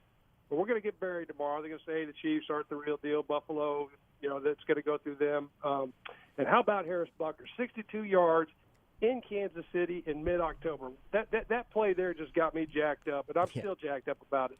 Have a great night, guys. Thank you. I really appreciate that, Paul. Thank you for your call, and thanks for listening. Butker turning around while the ball was still in midair was one of the colder things I've ever seen a kicker do. Very Steph Curry of him. Very Steph Curry. Also, much like Steph Curry, choked in a big moment not very long after that. So, I mean, the similarities continue. Thought that might annoy Beards, but the Suns will be better. Don't worry. They'll be second round this year at least. I don't know that they will be. Lots of good stuff, though, there that I wanted to come back to. First of all, on Von Miller, it's saying, hey, why not chip him more? Just to be clear, that is a very fair question, and I'm here for you. I'm here for it. I get it. I think the Chiefs' answer would be the same reason they weren't chipping Max Crosby in the first half last week. They didn't want to. Now, you could say, well, that's sort of opaque of you. I mean, what are you you're just not going to change? Sort of stubborn. You don't want Travis Kelce having to do the chipping because he's your number one wide receiver. Anytime you have somebody chipping, you are making them at least less of an option in the passing play. I know most people probably know this. I'm over-explaining for a reason. I just think at the core of it, the Chiefs want to have their five guys be able to live on an island. And even as a guy like Mitch Schwartz says that Andrew Wiley did not have a terrible game today, and gosh dang, do I trust Mitch Schwartz's right tackle evaluation more than my own eyes? Even then, I'm guessing that the Chiefs will probably try again for a second or third round right tackle this year. Lucas Niang's on the PUP list. He was their last attempt at it. His career's been kind of funky. The COVID year, then the injury. Now he's still, working back from that knee issue. So we'll see if he's ever back in the mix. I think the Chiefs want to be able to set their tackles on islands. I think it's one of the reasons they were cool with having a stylistically different player in Orlando Brown, where he said, look, run this dude, out behind the pocket, or don't get beat inside, live on an island, and we'll see you later. By the way, again to the Orlando Brown conversation you've been having over the last few weeks, did you see what Von Miller did as the game went on, specifically in the second half? He was over against Andrew Wiley. That was not the plan the whole game, I do not imagine. He was over beating Andrew Wiley and giving him a handful because Brown was doing all right on the left side. I just think that's interesting. And then looking ahead, yes, they have to. I am shocked that the Chiefs are only 2.5-point favorites against the Niners. Then the bye week, Titans, Jags, Chargers, Rams, Bengals, Broncos, Texans, Seahawks, Broncos, Raiders is the rest of your season. Now, the Bills' schedule also is looking pretty light and fluffy from here on out. I will say that's not a cakewalk as much as we imagined at the beginning of the year. It's not a list of teams I'm very worried about. Sure, but it's not. The Jaguars are better than we thought they were. Yes, but the Broncos are a lot worse. Also fair. The Seahawks are better than we thought they'd be. The Texans are who we thought they'd be. The Rams are a lot worse. So that's how that always happens, right? I mean, you always go, oh, this schedule's really easy, really hard, whatever. And it kind of comes out in the wash to some extent. Do I have time to take one more phone call, then we can break, Beards? Beards has to break, but can I sneak in one call? What if we make it quick? What if we make it real fast? What if it's really very, very quick? What if I just say, hey, this guy's name, you're on 810, and then we can make it quick, and then we can take a break? I bet he'd rather be on now, though. He's been on hold for like 20 minutes. Please, Beards, see, now I've taken long enough. You're with Jason every day. You can't give me one late break on one post-game segment so I can get Robert on the line. I don't want to make him wait 6 more minutes. Robert, you're on Sports Radio 810 WHB. Robert, we fought for you. I fought for you, Robert. Give me a good take. Now I got to be fast. First of all, Gary cracks me up every single week, man. He's that guy that calls in every week. Yes. Has nothing but bad things to say. And then the 4 times a year or 3 times a year that we lose, he's like, see, I told you so. And I laugh every single time. It's hilarious. That's number one. Number two, the only thing I wanted to see today was, is this Buffalo Bills team really like the New England Patriots that went undefeated? Are they some unbelievable team that can't be beat? You know what? The answer is no. Yeah. Made a lot of mistakes, came down to the last possession. They made one more play, just like we made one more play in the playoffs. Let's see them at the end of the year. I love it. Let's go. Worth getting you in before the break, Robert. I appreciate you. Well done. Under the buzzer. We'll take a break here on the Sports Radio 810 WHB postgame show. You're listening to exclusive postgame coverage on Kansas City's home for the NFL. Sports Radio 810 WHB. Brought to you by Casey's own CBD American Shaman. Come on into your local Shaman store for a free sample of stress-sacking CBD. Everything is better with the feather. Hear exclusive Chiefs coverage every week from the best in the business. Only on Sports Radio 810 WHB. Trent Green, Adam Schefter, Tim Grunhard, Adam Teicher, Matt Derrick, Adam Kaplan, Chef Shadia, Nick Leckie, Gary Barnett, Bill Moss, Mark Bowricker, Stan Weber, Sam McDowell, Seth Kaiser, Blair Kirchhoff, Kevin Harlan, Field Yates, Jesse Newell, Cynthia Freeland, and Andy Reid and Patrick Mahomes. Sports Radio 810 WHB. Where'd you get that grin? Right above your chin. I love fall, and I love the taste of s'mores around a campfire. So this season, I made them into our new Andy's Frozen Custard S'mores Jackhammer. It's fresh vanilla frozen custard blended with chocolatey hot fudge, crunchy graham cracker, and fluffy marshmallow. Roasty, toasty good. With a smile at Andy's, top your day. With a smile at Andy's, top your day.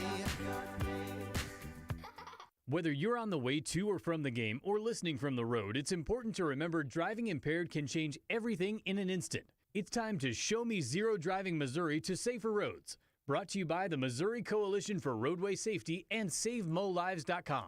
Get ready for Monday Night Football with the KC Legends Show hosted by Bill Moss, live from Barstool Sportsbook inside Hollywood Casino. Bill's special guest this week is former Chiefs Pro Bowl defensive end Art Still. They'll break down the Chiefs and Bills and preview the Chargers and Broncos on Monday Night Football. There's no better place than Barstool Sportsbook inside Hollywood Casino to place your bets. Featuring 16 betting kiosks, 5 betting windows, and 45 HD TVs. Come check it out with the KC Legends Show Monday at 6 on Sports Radio 810 WHB. Do you follow Sports Radio 810 on social media? This is your reminder to give us a follow and hit that subscribe button on Facebook, Twitter, YouTube, and Instagram at Sports Radio 810. Follow along for breaking news as it happens, live coverage of press conferences, analysis and reporting from top local and national experts, fan videos, and on-the-ground coverage of your favorite local teams, as well as the best sporting events and athletes in the country. Turn on your notifications so that you never miss a beat, and follow the leader at Sports Radio 810. Hey, Kansas City. Good Sense here. You know, size really does matter when it comes to our sensational subs.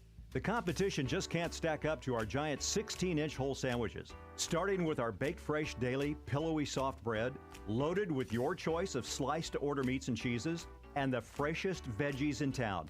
Why would you settle for second string when you can eat like a starter every day? The penny, the nickel, the dime, the quarter, the penny. Score big with Xfinity Internet. It's made to do anything, so you can do anything. Supercharge your home with the game-changing speed of supersonic Wi-Fi. With 3 times more bandwidth, it covers the field and then some. And blocks billions of threats with advanced security that helps keep you protected at home and on the go. If you're keeping score, that's internet that does it all. That's unbeatable internet from Xfinity. Learn more at Xfinity.com. Restrictions apply. Not available in all areas. Joshua Brisco here for Ruback Fine Jewelry. If you're ready to create the perfect engagement ring, it's time to go to Ruback. Ruback took the stress out of the engagement ring process for me, and now my fiance has a beautiful custom ring that we'll treasure for a lifetime. Book your appointment now at ruback.co. Rich Eisen here from Monday Night Football on Westwood One. We close out Week 6 with AFC West action from Southern California. Chargers hosting the Broncos. Justin Herbert and the Bolts are looking for their 3rd straight win after an exciting down-to-the-wire W over the Browns last week. Now, they face Russell Wilson and a Broncos squad hoping to break a 2-game skid. Join us on Monday Night Football. Kansas City's home for the National Football League. Sports Radio 810, WHB. WHB, Kansas City. He's looking down the middle, looking for other options. Oliver comes in. Oh, he gets it away for the touchdown. Got it away, had enough time to find Hardman for the Kansas City score. Patrick Mahomes certainly has his electric moments, had his electric moments tonight. And tonight, that was one of them. That is our electric play of the game, brought to you by Bickamer Electric. Bickamer Electric, from small jobs to big jobs, the Bickamer team knows how to take care of your commercial and residential electric needs. That's Bickamer Electric. Wish there would have been a little more electricity at Arrowhead. A 20-point effort from this offense. Certainly not the ideal circumstance for a team quarterbacked by Patrick Mahomes, but ups and downs and a solid effort from the Bills defense and a solid effort from the Chiefs defense, honestly, gives you a game with 44 total points between two of the most vaunted teams in the NFL. We'll hear from Andy Reid and Patrick Mahomes in mere moments, but first, Kyle and Tony have been on hold. Kyle, you're up first here on the Sports Radio 810 WHP Postgame Show. Hey, Josh, thanks again for taking my call. Lovely, good show as always. Thanks, Kyle. Sorry about my voice. I lost it. I went to the game today, and sorry I lost it. That's all right. I'm glad you really laid it out on the field there. That's all you can do, 110% and all that. Thank you so much. So my first point is, I'm going to make a couple points real quick, and I'll listen off the air. But my first point is, when I had some good seats, so I got to watch really closely on the offensive line, and Orlando Brown struggled. He got off the ball slow. It wasn't just Andrew Wiley.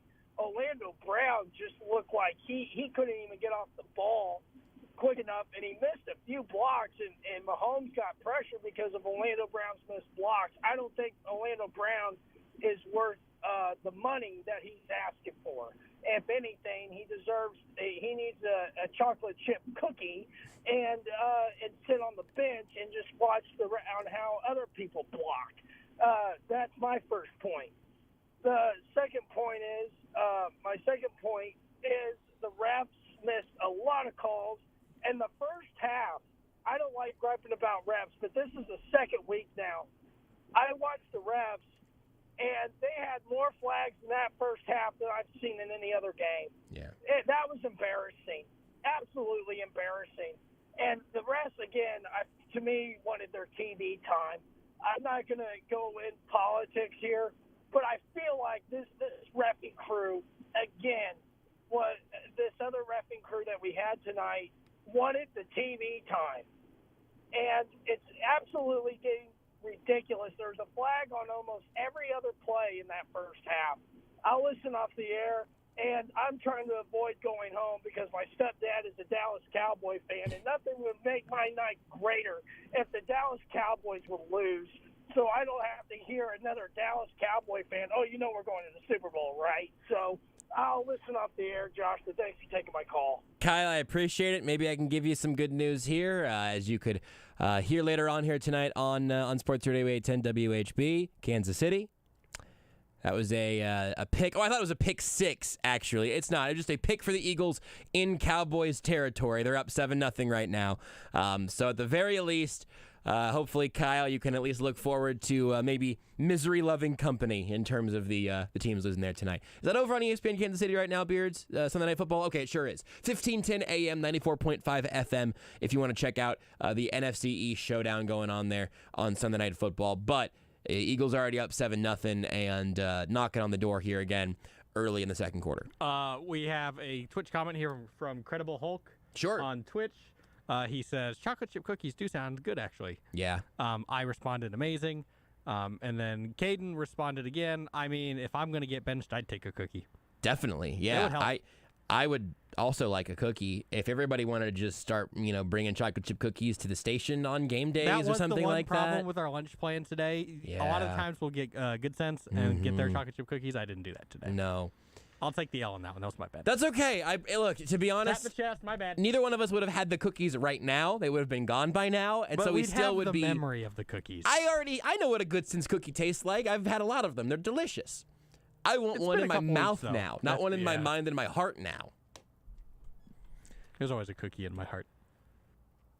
Some part of that will probably make the cuts for Friday. I don't know what, but I'm sure there's something out of context there. One more call before we shift over to Andy Reid and Patrick Mahomes. Let's get to Tony. Tony, what's going on, man? Hey, Josh. I disagree a little bit with the last caller. I thought Orlando Brown had a pretty decent night, one of his best of the year. Of course, when you're comparing that to what's happened previously, it's not a high bar. But one of the big problems tonight was Trey Smith getting repeatedly pushed back into Patrick Mahomes with Phillips, who's just blowing him up all night. One of those sacks on Mahomes or bad pressures was actually Von Miller splitting a double team between Wiley and Smith. That just can't happen. That's absolutely ridiculous. I know Miller's a stud, but I mean, come on. But my bigger caller, and you had mentioned this earlier, your bewilderment with how the running backs are being utilized. What is going on? Is there any strategy? Am I the only Chiefs fan that's tired of seeing 5'4" CEH getting thrown down by one hand by 58, play after play after play? There's no lining up under center in an I formation, running the ball at people. They brag about how physical this offensive line is, but all they ask them to do is either throw or pass protect or pull and run misdirection. And so it gives Mahomes never any opportunity for play action when you don't line the ball up and try to run it at somebody. It seems that that's a big missing element in this. And I say that in the fact that the sky is not falling. This is one game. The injuries have piled up. But it seems to me that we got to get this figured out, because going to San Francisco next week, Vegas is never wrong. And 2.5 points next week, that is suggestive to me that Vegas thinks we're going to lose. Yeah. And so this better get figured out in a hurry, because the offense was really weird tonight. And I hate to say this, and I don't say it often, but if you want to put somebody to put this on tonight, it might be Patrick, because those interceptions were brutal. The first one especially, it was a nice play. But, hey, sometimes taking the three and it isn't the worst thing to do, especially when you start the game with a turnover and you're getting the ball to start the second half. Just thoroughly frustrating all around. But nothing is more frustrating to me than the running back usage at this point. I'm with you on that, Tony. I appreciate the call. A lot of good stuff there that I'll try to kind of sort through some of here. I'm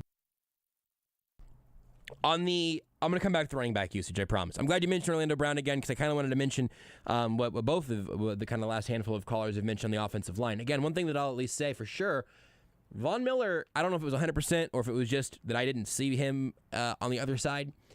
Von Miller was going up against Andrew Wiley, at least through the second half of that game, on the snaps that he made an impact. If he was switching back and forth, if that was the case, I did not see him beat Orlando Brown in the second half of this game. And if it wasn't the case, he just stayed parked over on the other side. That is a little bit of respect for Orlando Brown. I think that he still stylistically looks so different than other linemen that we've had around here for the last decade or so. Going back to Eric Fisher and Mitchell Schwartz and all of that, dudes that have kind of like technicians but not that size. You can't lose on that interior spin. Wiley got beat on one of those. That was bad. you can't lose on that interior spin move from Von Miller because then he's in the lap of Patrick Mahomes. And I'd say that at least that last pick of Mahomes is, again, it doesn't really, the difference between that pick being where it was and being 30 seconds later in the end zone is zero, just in terms of like where the game situation was. That first pick certainly was much more costly. You don't want to throw a pick on that last drive, but if the Chiefs were going to win that game, it was going to be on Mahomes creating. So that one's not going to bother me at all. Not great. Could have done something different. Doesn't hurt me. Trey Smith had a bad day, and he's had a rough year. He's had 2 injuries that have been put him on injury reports that have been nagging. He missed the game last week. I think pretty clearly he's less than 100% just based off the context of the injuries.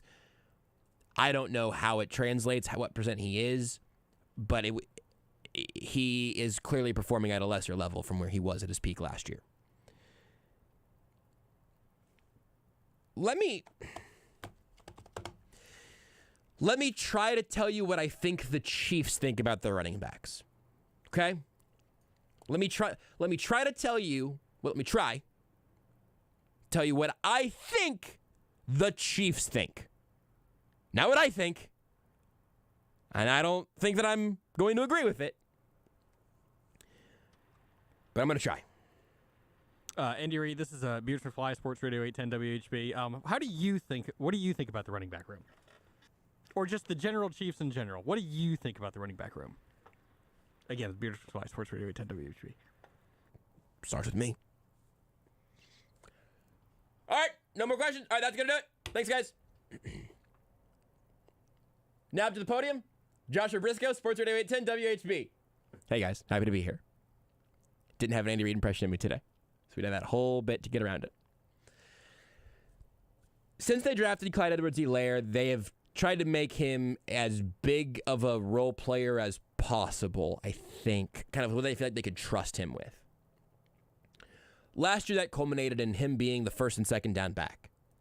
This year, they see him as the first and second down back, at least in the ideal world. Having him on the field on first and second downs means defenses are guessing. They could hand it to Clyde. They could run something out of that. Some of the Clyde out of the backfield routes this year have been tremendous.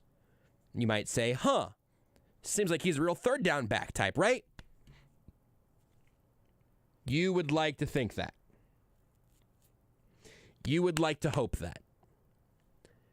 That is not what it is.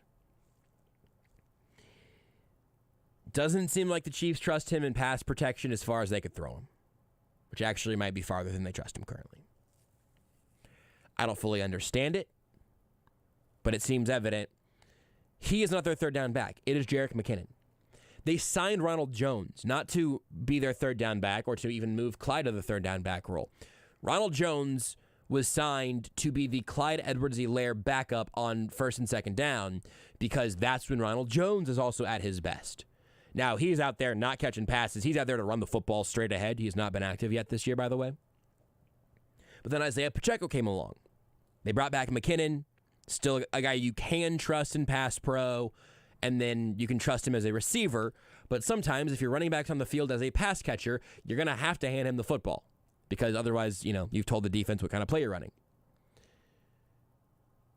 The stretch boundary runs with Clyde make me want to pull my hair out because he's not fast enough to get there. And then the up-the-gut stuff with Clyde is infuriating because I feel like you're kind of flipping a coin on if he's going to get the right hole on the read. And sometimes he does, which is back to this whole consistency / infuriating nature of some of this stuff. Isaiah Pacheco got to town and was better than they expected him to be. And more useful in more spots. He is the biggest running back, and he's a willing pass protector. And so far, he's been pretty good at it. And if he gets better just in the understanding of the offense, reading defenses, and knowing what he needs to do based on what the defenses are showing him, a steep learning curve from Rutgers to Andy Reid. But whenever he gets to that point, he will be the best running back on this roster. I don't know how long it's going to take before they are using him that way. But I am at a point now, I believe, where If Isaiah Pacheco was on the field on first downs, I would be happy to see it. And if Clyde was on the field for third downs, I would be happy to see it. And what it seems to be, and I'll have to look more at the snap charts. There are a couple of new sort of snap charts making the rounds around the internet this year, looking at drive-by-drive usage. What I think might actually be coming together is a little bit of less down-dependent and more series-dependent.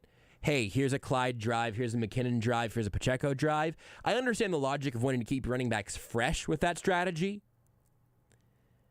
You want to rotate through and all of that, and then also you want to keep the same personnel out there, again, to keep defenses guessing and to keep yourself more multiple with what your options are.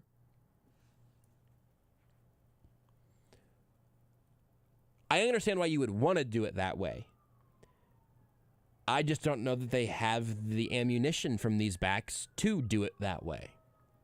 And the offensive line has been stuffed up enough this year that there are moments when you say, well, yeah, I could run the ball through these gaps. And then there are times when it appears that prime LaDainian Tomlinson couldn't find his way through it. I still have more questions than answers. Those are the closest things I have to answers, just with the process I've been paying attention to over the course of this offseason. It's not very satisfying. It's pretty frustrating, and it's really odd. That's where we're at. With that, we can hear from the head coach of the Kansas City Chiefs, Andy Reid, addressing the media following Chiefs-Bills. We'll get to that here. We'll get to that in just a moment. Andy Reid is presented by Robert Brogdon Buick GMC and Robert Brogdon's Olathe Kia. Visit BrogdonAutomotive.com. We'll open with the opening statement from Andy Reid and any injury news from this performance. All right. As far as we had no injuries today, so listen, there's some good things we can take out of this game, as tough as it is, with our young guys and how they stepped up and competed. We had too many mistakes when it was all said and done, and they had a few less ones than what we did. But it's good to learn from this, and it can benefit you down the road if you handle it right. So, and this team, I think, will definitely do that. With that, I thought, again, the defensive secondary with Joshua Williams and Devin Bush stepped up in big positions for us. Again, their experience will benefit us down the road. Jalen Watson, again, is continuing to grow back there. So, like I said, the young guys are doing some good things. And then it was good to get Bucker back. JuJu, I thought, had a nice day. Kels had a nice day. And then our defensive line with Frank and Chris and Carlos and, the crew there, I thought they did some nice things throughout. And, I can keep going on. When you have a game like this, it's right there. I mean, it's two good teams playing each other, and the smallest of things can get you off course, and the other team can beat you. So we got to clean up a few things. We'll do that, and then we'll get right back on it and get ready for the 49ers. With that, time's yours. Two things from that. One, I just think that the larger scale takeaway of, hey, this is just a loss, and a loss is a loss, and this is what happened, I think is reasonable. Two good teams, again, much less frustrating than Chiefs-Colts. Also, I wonder who Devin Bush is. Deion Bush has been on this team for a while now. Devin Bush is actually a player for this. Is he for the Steelers? I tell you what, he's definitely not on the Chiefs. It's a long game. He is still with the Steelers. Look at that. Shout out to Devin Bush from Andy Reid while talking about Deion Bush. Trying to give us something to laugh about. Reid said that, that could be a building moment for this team. You can learn from this game and then take some things away from it that'll help you out in the future. Joshua Williams might have some things to pull from here. He was asked about Williams getting tested and hanging resilient through this game. Yeah, I mean, that's what I take out of this. I take, we had some nicks and bruises, and guys stepped up like that, and he kept coming after it, and he'll be better off for that down the road, and we'll be better off for it down the road. I mean, that is, I think, objectively true. You got him some reps. You hope it doesn't shake his confidence and just gave him some real NFL bullets to have to look at. Unfortunately, came in a really, really big game that has some really great receivers with an excellent quarterback throwing him the ball. One quarterback who had just the ball in his hands at the end and ultimately was not able to make another miracle happen. Here's Andy Reid on Patrick Mahomes' late interception. Yeah, listen, I mean, he was trying to make something happen, and Seven did a nice job of cutting it, but he was trying to make something happen, and normally it does. That one, the guy he made a nice play on it. I really kind of do think that one's about that simple. Mahomes tried to make something happen. He makes things happen all the time. In this case, you're just trying to move down the field. You don't want to have that pick that early in the drive. You'd rather have some chances to make the big play. But I'm just not losing sleep on that front. I'll be more interested to hear Mahomes talk about the earlier interception as well. But still here with Andy Reid. A lot of guys are already talking about seeing these Bills again. Andy Reid was asked about the possibility of seeing Buffalo one more time in January.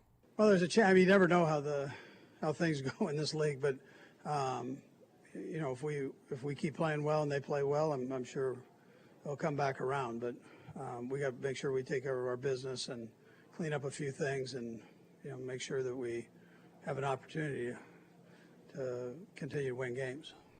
Saw some tweets out of the locker room from reporters who are out there. I think McDowell might have tweeted about it. Lebo's out there, and just sort of seemed like the consensus was that this is a team that is looking forward to seeing that team again, just like I'm sure the Bills have been in that position multiple times. The Chiefs were in that position last year in the regular season, and then you have the playoff game for the ages.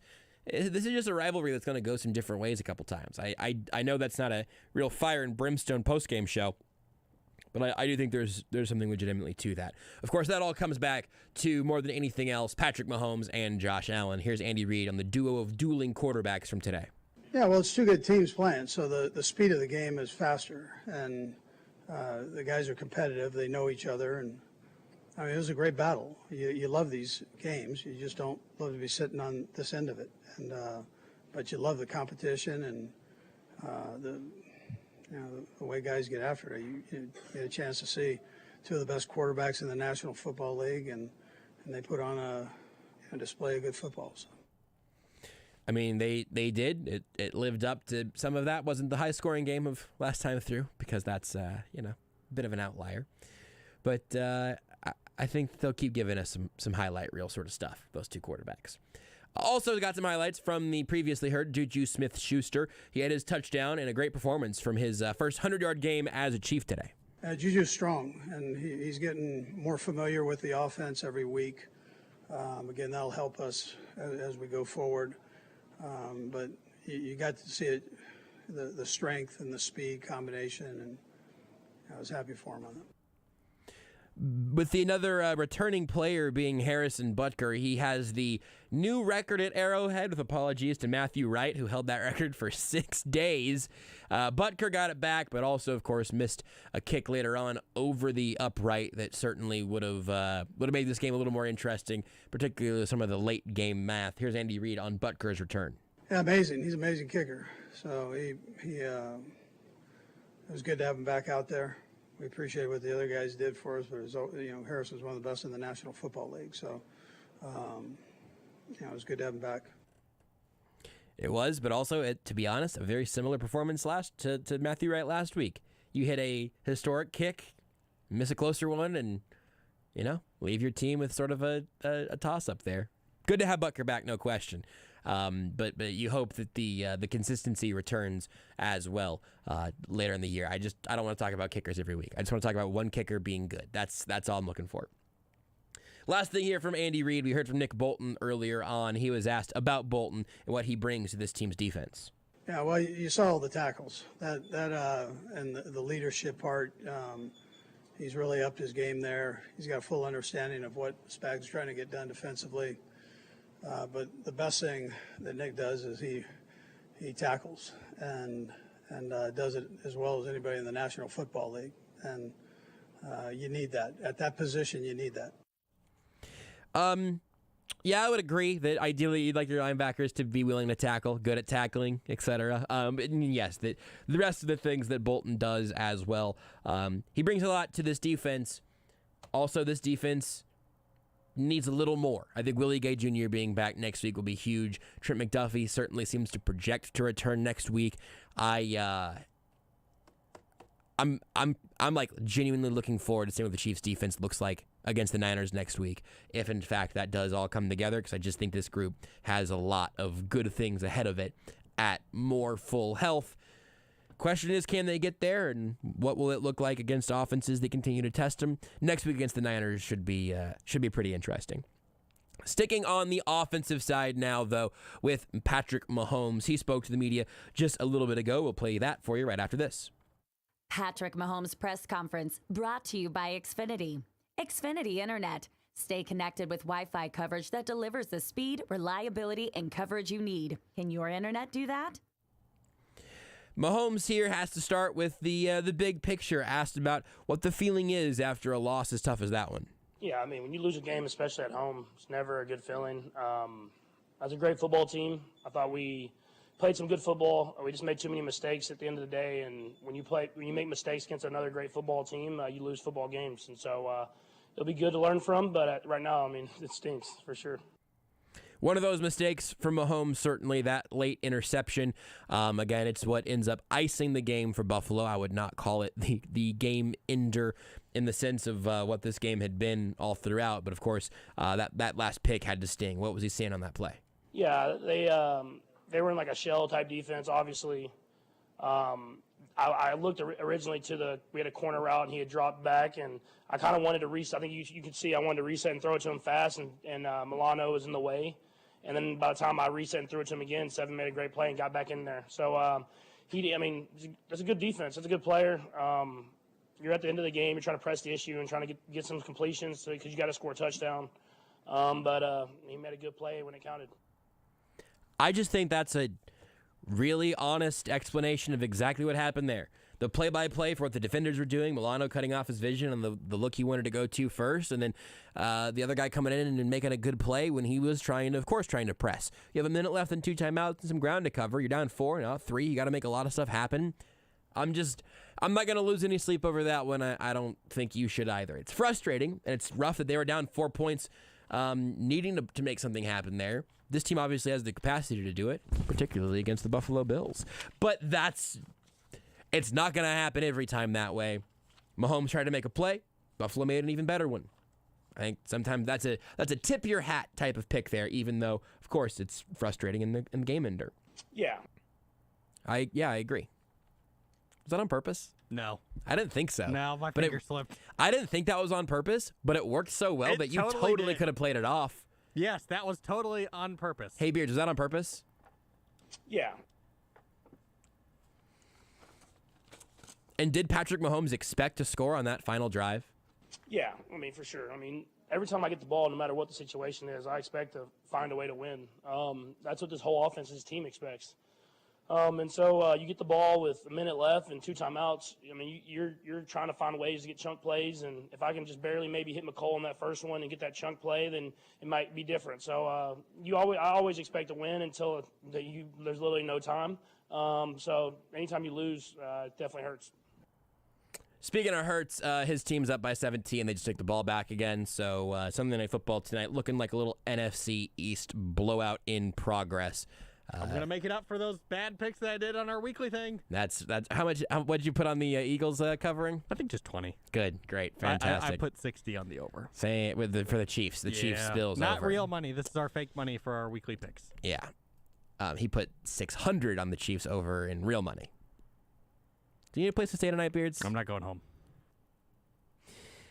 The offensive line, obviously a major talking point leading up to this game. Von Miller and company, the interior of that defensive line for the Bills has been pretty good for a while, particularly this year. They've made some real impacts. What did Mahomes think about the O-line play against that Bills defense?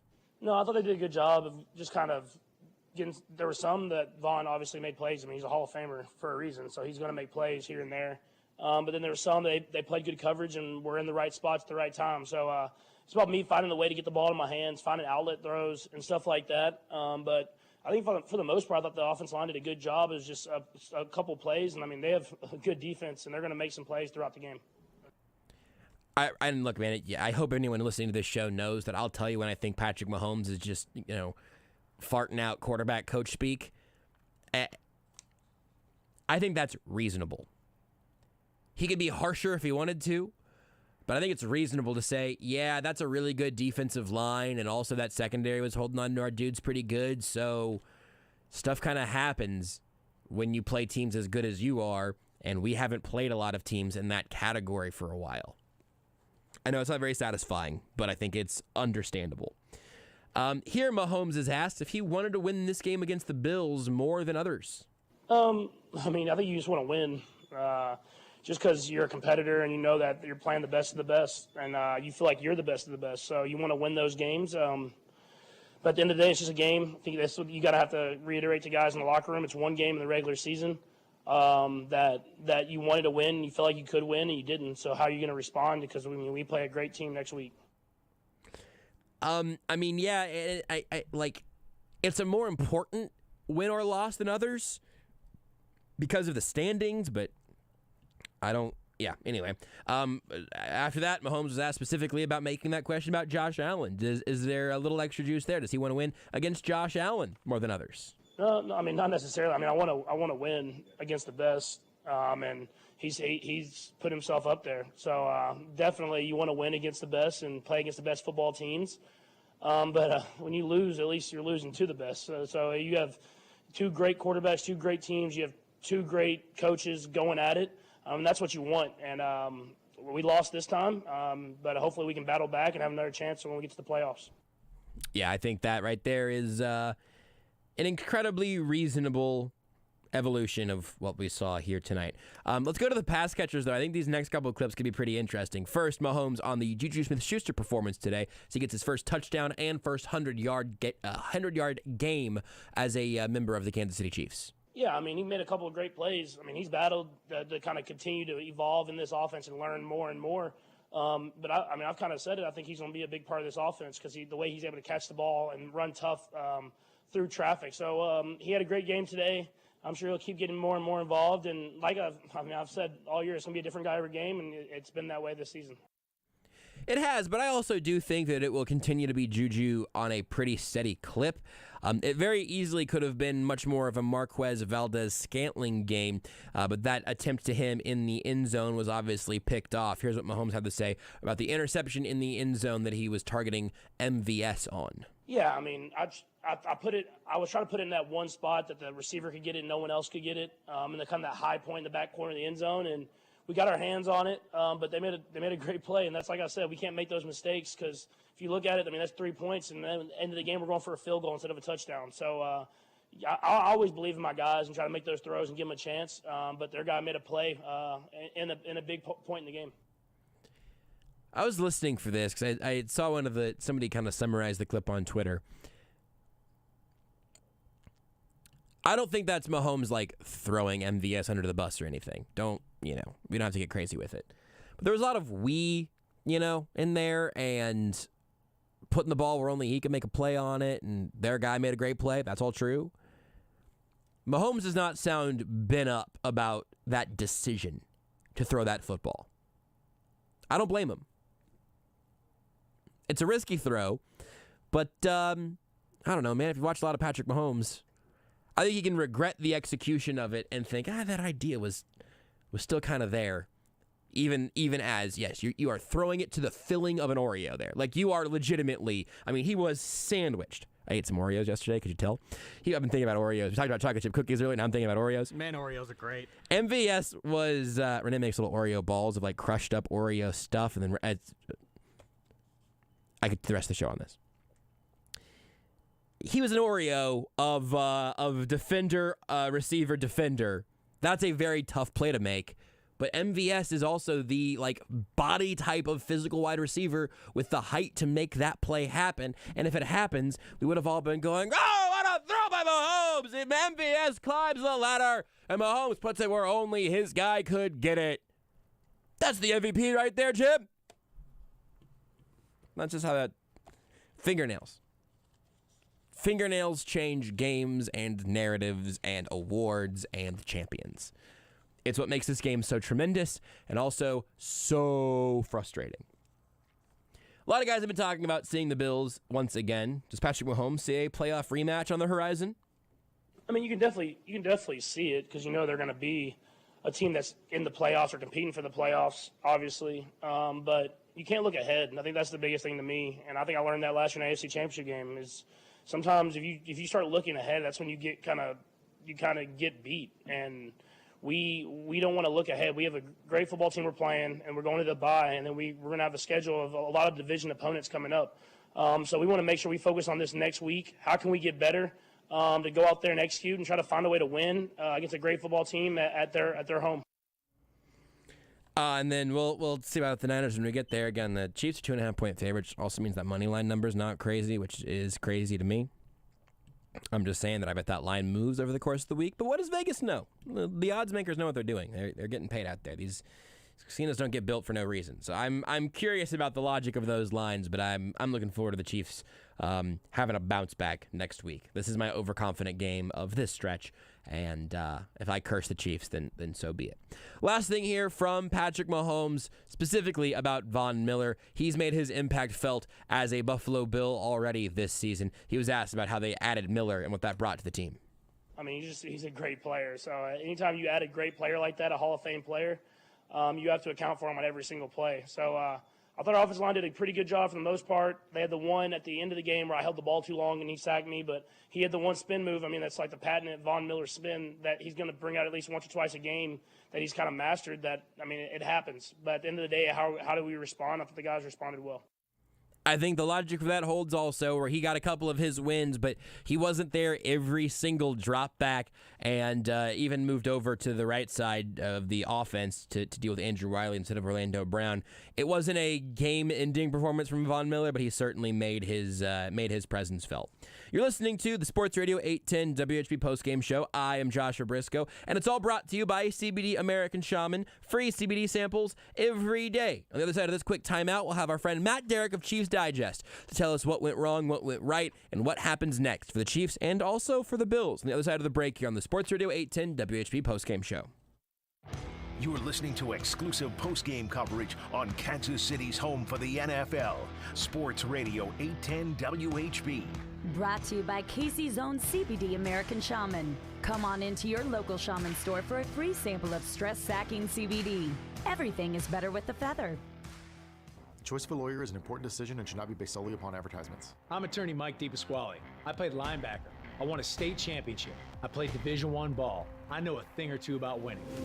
A winning attitude starts with confidence. My law firm is so confident in what we do that if we take your injury case and we don't win, you don't pay us a dime. So if you've been hurt, call me. My team wants to win for you. I've got this. Mike's got this. All you need to know. 816-888-7500. Mike's got this. Hey, are you free on Monday night? Sorry, gotta watch Monday Night Football. What about Thursday? Sorry, Thursday Night Football. Friday then? I'm not gonna miss out on Lawrence High and Free State. What about Saturday? That's college football. Gotta watch my Jayhawks. And don't even ask about Sunday. How do you even have time to do chores like dishes? I don't. I go to the 23rd Street Brewery. I get great food, drink, and a TV everywhere I look. And no dishes for me. The 23rd Street Brewery on the corner of Clinton Parkway and Castle. Tito's Handmade Vodka is America's original craft vodka. In 1995, Tito Beveridge built his very own distillery and put his life savings into it. Since then, he's won the unanimous Judges' Choice double gold medal at the World Spirits Competition, the Chairman's Trophy for World's Best Vodka Tonic, and many others. Tito's Handmade Vodka is still made on the same land where he started it all in Austin, Texas. Distilled from corn and gluten-free. Visit us at titosvodka.com for recipes, videos, and more. Distilled and bottled in Austin, Texas, 40% alcohol by volume, namely 80 proof. Crafted to be savored responsibly. Sports Radio 810 is proud to be Kansas City's home for the National Football League. Diggs to the left at the 5, lowers his shoulder into the end zone. Touchdown, Buffalo. Mahomes floats it, wide open, Kelsey, touchdown. From Monday night to Sunday night and every game in between, keep it right here on your exclusive home for the NFL, the NFL playoffs, and the Super Bowl. Sports Radio 810 WHB. Diabetes, high blood pressure, anxiety meds, everyone's on them. If you're a 50-year-old male, maybe a bit beefy, and you may even have type 2 diabetes, $1 million of term insurance may only cost you about $200 a month. Call Term Provider. Speak with Big Lou at 800-444-9336. Big Lou will find a term life policy for you even if you have type 2 diabetes, are overweight, or have high blood pressure. Term Provider has helped thousands of people like you who think they can't afford term life insurance. To buy $1 million of affordable term life for you, all you need to do is call Big Lou at 800-444-9336. Lou will make sure the scales are tipped in your favor. Call 800-444-9336. Big Lou will answer your call and work to fit you into a term life policy that you can afford. Remember, Big Lou's like you. He's on meds too. For affordable term life, call 800-444-9336. Score big with Xfinity Internet. It's made to do anything, so you can do anything. Supercharge your home with the game-changing speed of supersonic Wi-Fi. With 3 times more bandwidth, it covers the field and then some, and blocks billions of threats with advanced security that helps keep you protected at home and on the go. If you're keeping score, that's internet that does it all.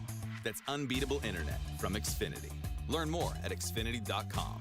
Restrictions apply. Not available in all areas. Where'd you get that grin? Right above your chin. I love fall, and I love the taste of s'mores around a campfire. So this season, I made them into our new Andy's Frozen Custard S'mores Jackhammer. It's fresh vanilla frozen custard blended with chocolatey hot fudge, crunchy graham cracker, and fluffy marshmallow. Roasty, toasty good. With a smile at Andy's top your day. With a smile at Andy's top your day.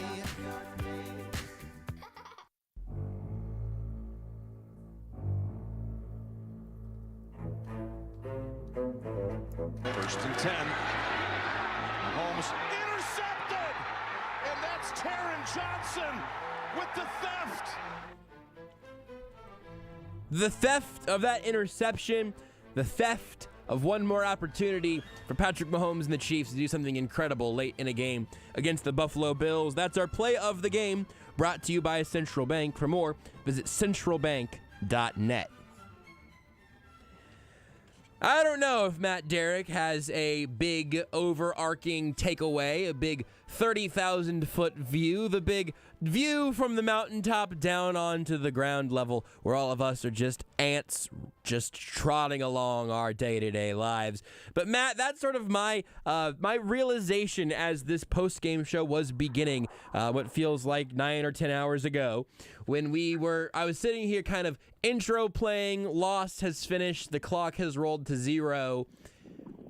And I don't know that I definitively feel any differently about the Kansas City Chiefs, despite the fact that they lost this game. I think that they probably won't host the AFC Championship game this year. But beyond that, I'm not sure what else I learned tonight.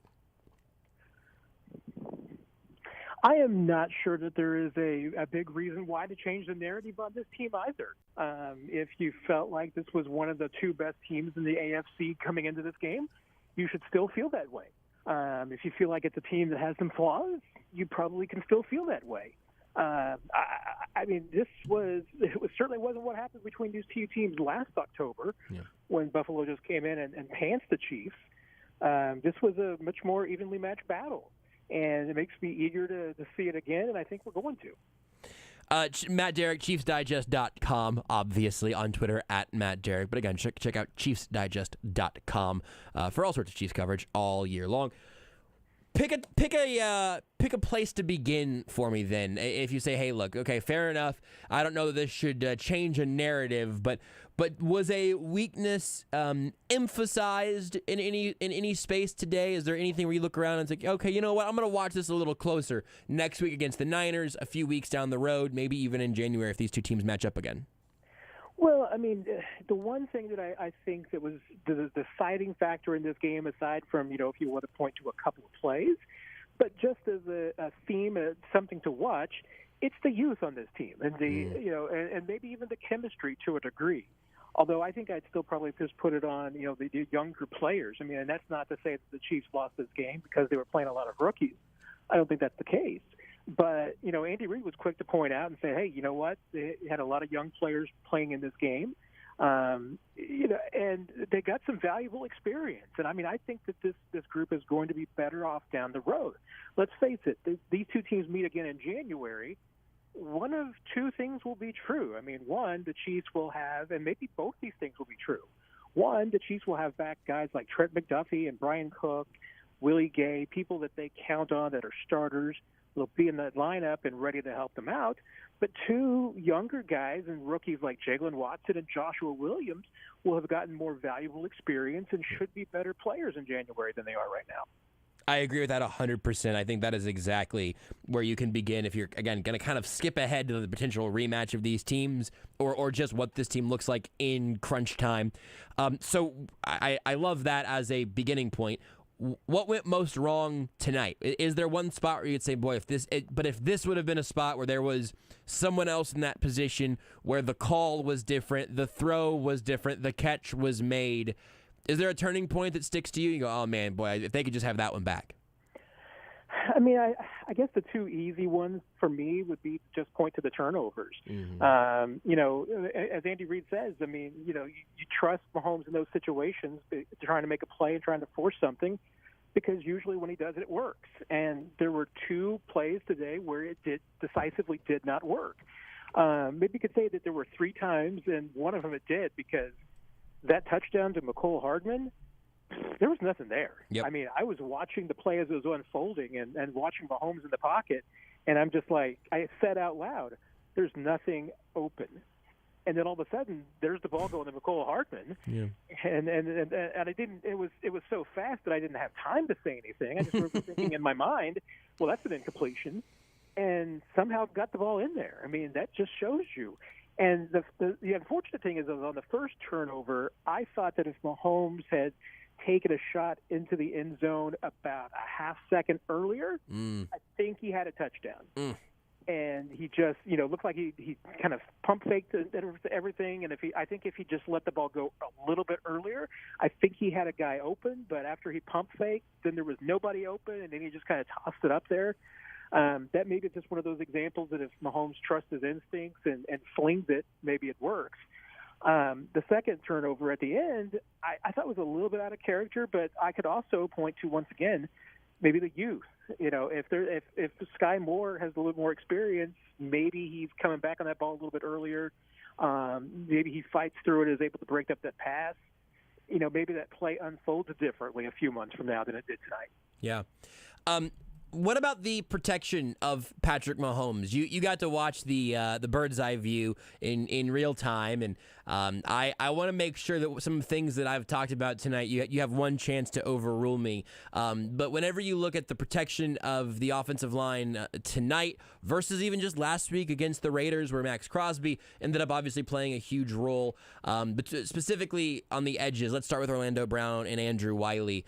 I won't taint the jury pool with my take first, but did you see anything from either of them that really stood out, maybe different from last week or different from what we've seen from them in the past?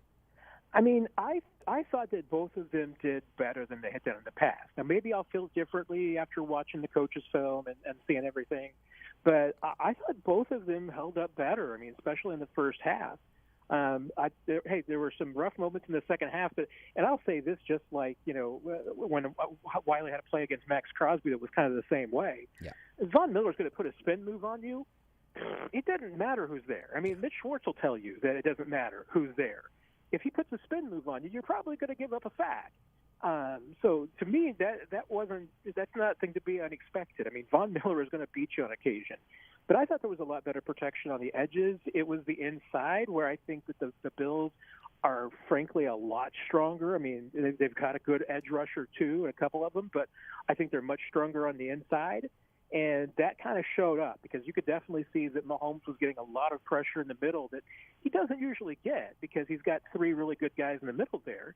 And maybe, Tooney, I'm sure, was not 100% after he kind of got rolled up by Mahomes. Mm-hmm. So maybe that was a little bit of it. But I thought even before that, the Bills were really attacking them on the inside and having some success. So I thought it was, baby steps forward on the outside, maybe a step back on the inside, but that's a tribute to the fact that I think this was one of the tougher interior matchups that the Chiefs' offensive line is going to have. Boy, I was holding my breath that whole time. I just exhaled because we actually agreed, so it was okay. I was afraid otherwise I'd have to cut you out of my life entirely, actually, if we disagreed on the Chiefs' offensive line play. It also seemed like, I don't know for sure if this was consistent throughout the entirety of the second half or later in the game or whatever, but I didn't see Von Miller voluntarily spending a lot of time on Orlando Brown's side, especially after Orlando Brown did a pretty nice job handling him early on. Is that fair? Yeah, I do think that's fair. I mean, Von likes to move around and pick his own matchup, so maybe he definitely saw that, that was the one side that he favored a little bit. But yeah, I think that was definitely true, at least from what I saw. So with that being said, and I am confirming my priors because last week I said, hey, I wonder if we've maybe turned the corner on hate going a little too far in the Orlando Brown front. It's always funny whenever it's a year after a guy is trying to get a lot of money or does get a lot of money. It changes how we talk about them. Andrew Wiley is the inverse of that, I think, where maybe people have been looking for a replacement for a while, and the Chiefs said, no, we think he's going to do just fine over there. But with the interior, I find that conversation maybe even more interesting in its own way, because you're right. So Tooney gets rolled up on. Trey Smith doesn't play last week. He's basically been hurt with one thing or another all year long. I don't know what percentage he is. I know it's not 3 digits, though. I know it is. Hopefully it's beginning with a 7 or an 8. I do not think he is 90% or anything better, just based off of the nature of those injuries. I don't know. Creed Humphrey has still been pretty good from what I've seen, but this is the thing where maybe, I don't know, man, maybe we just lose the ability to build on the narratives of this game, because I don't think anybody listening right now thinks that Nick Allegretti or Prince Tega Wanogho is the answer. I certainly don't need them to go trade for a guard or anything like that. So is there anything you would add to the general offensive line conversation, and just how you even think the Chiefs feel about their front five, and much less if there's anything they could do to improve that situation, or is that improvement just not playing the Bills? Yeah, hey, they're gonna face this week in and week out, just because, one, the Chiefs have a schedule based on being in the AFC West and then just kind of the luck of the draw, that they're going to be up against some of the best pass rushers in the league. It just seems like week in and week out. Yeah. They just don't have a lot of, gimmies. And that's just, somewhat bad luck, I think. But it's also because teams that are on the Chiefs' schedule regularly, which would be, teams that are playoff teams in the AFC and teams in the AFC West, know that if you can't get pressure on Mahomes with 4 players, you have 0 chance against the Chiefs. Right. So, they're all going to be bulking up to pass rushes, So that's just kind of something that they're going to have to face. But, I look at it, hey, there's another positive to it, which is that, look at where the Chiefs are as far as the salary cap goes. And you could certainly say, hey, they're in that spot because of maybe this or that, and maybe there's some questions as far as cap management that you would have an issue with. But the bottom line is that, when you're paying your quarterback what you're paying him, and then you've got some other superstars like Travis Kelce and Chris Jones that you got to have around, the result is that sometimes you're going to have a right tackle that makes $2.7 million. That's right.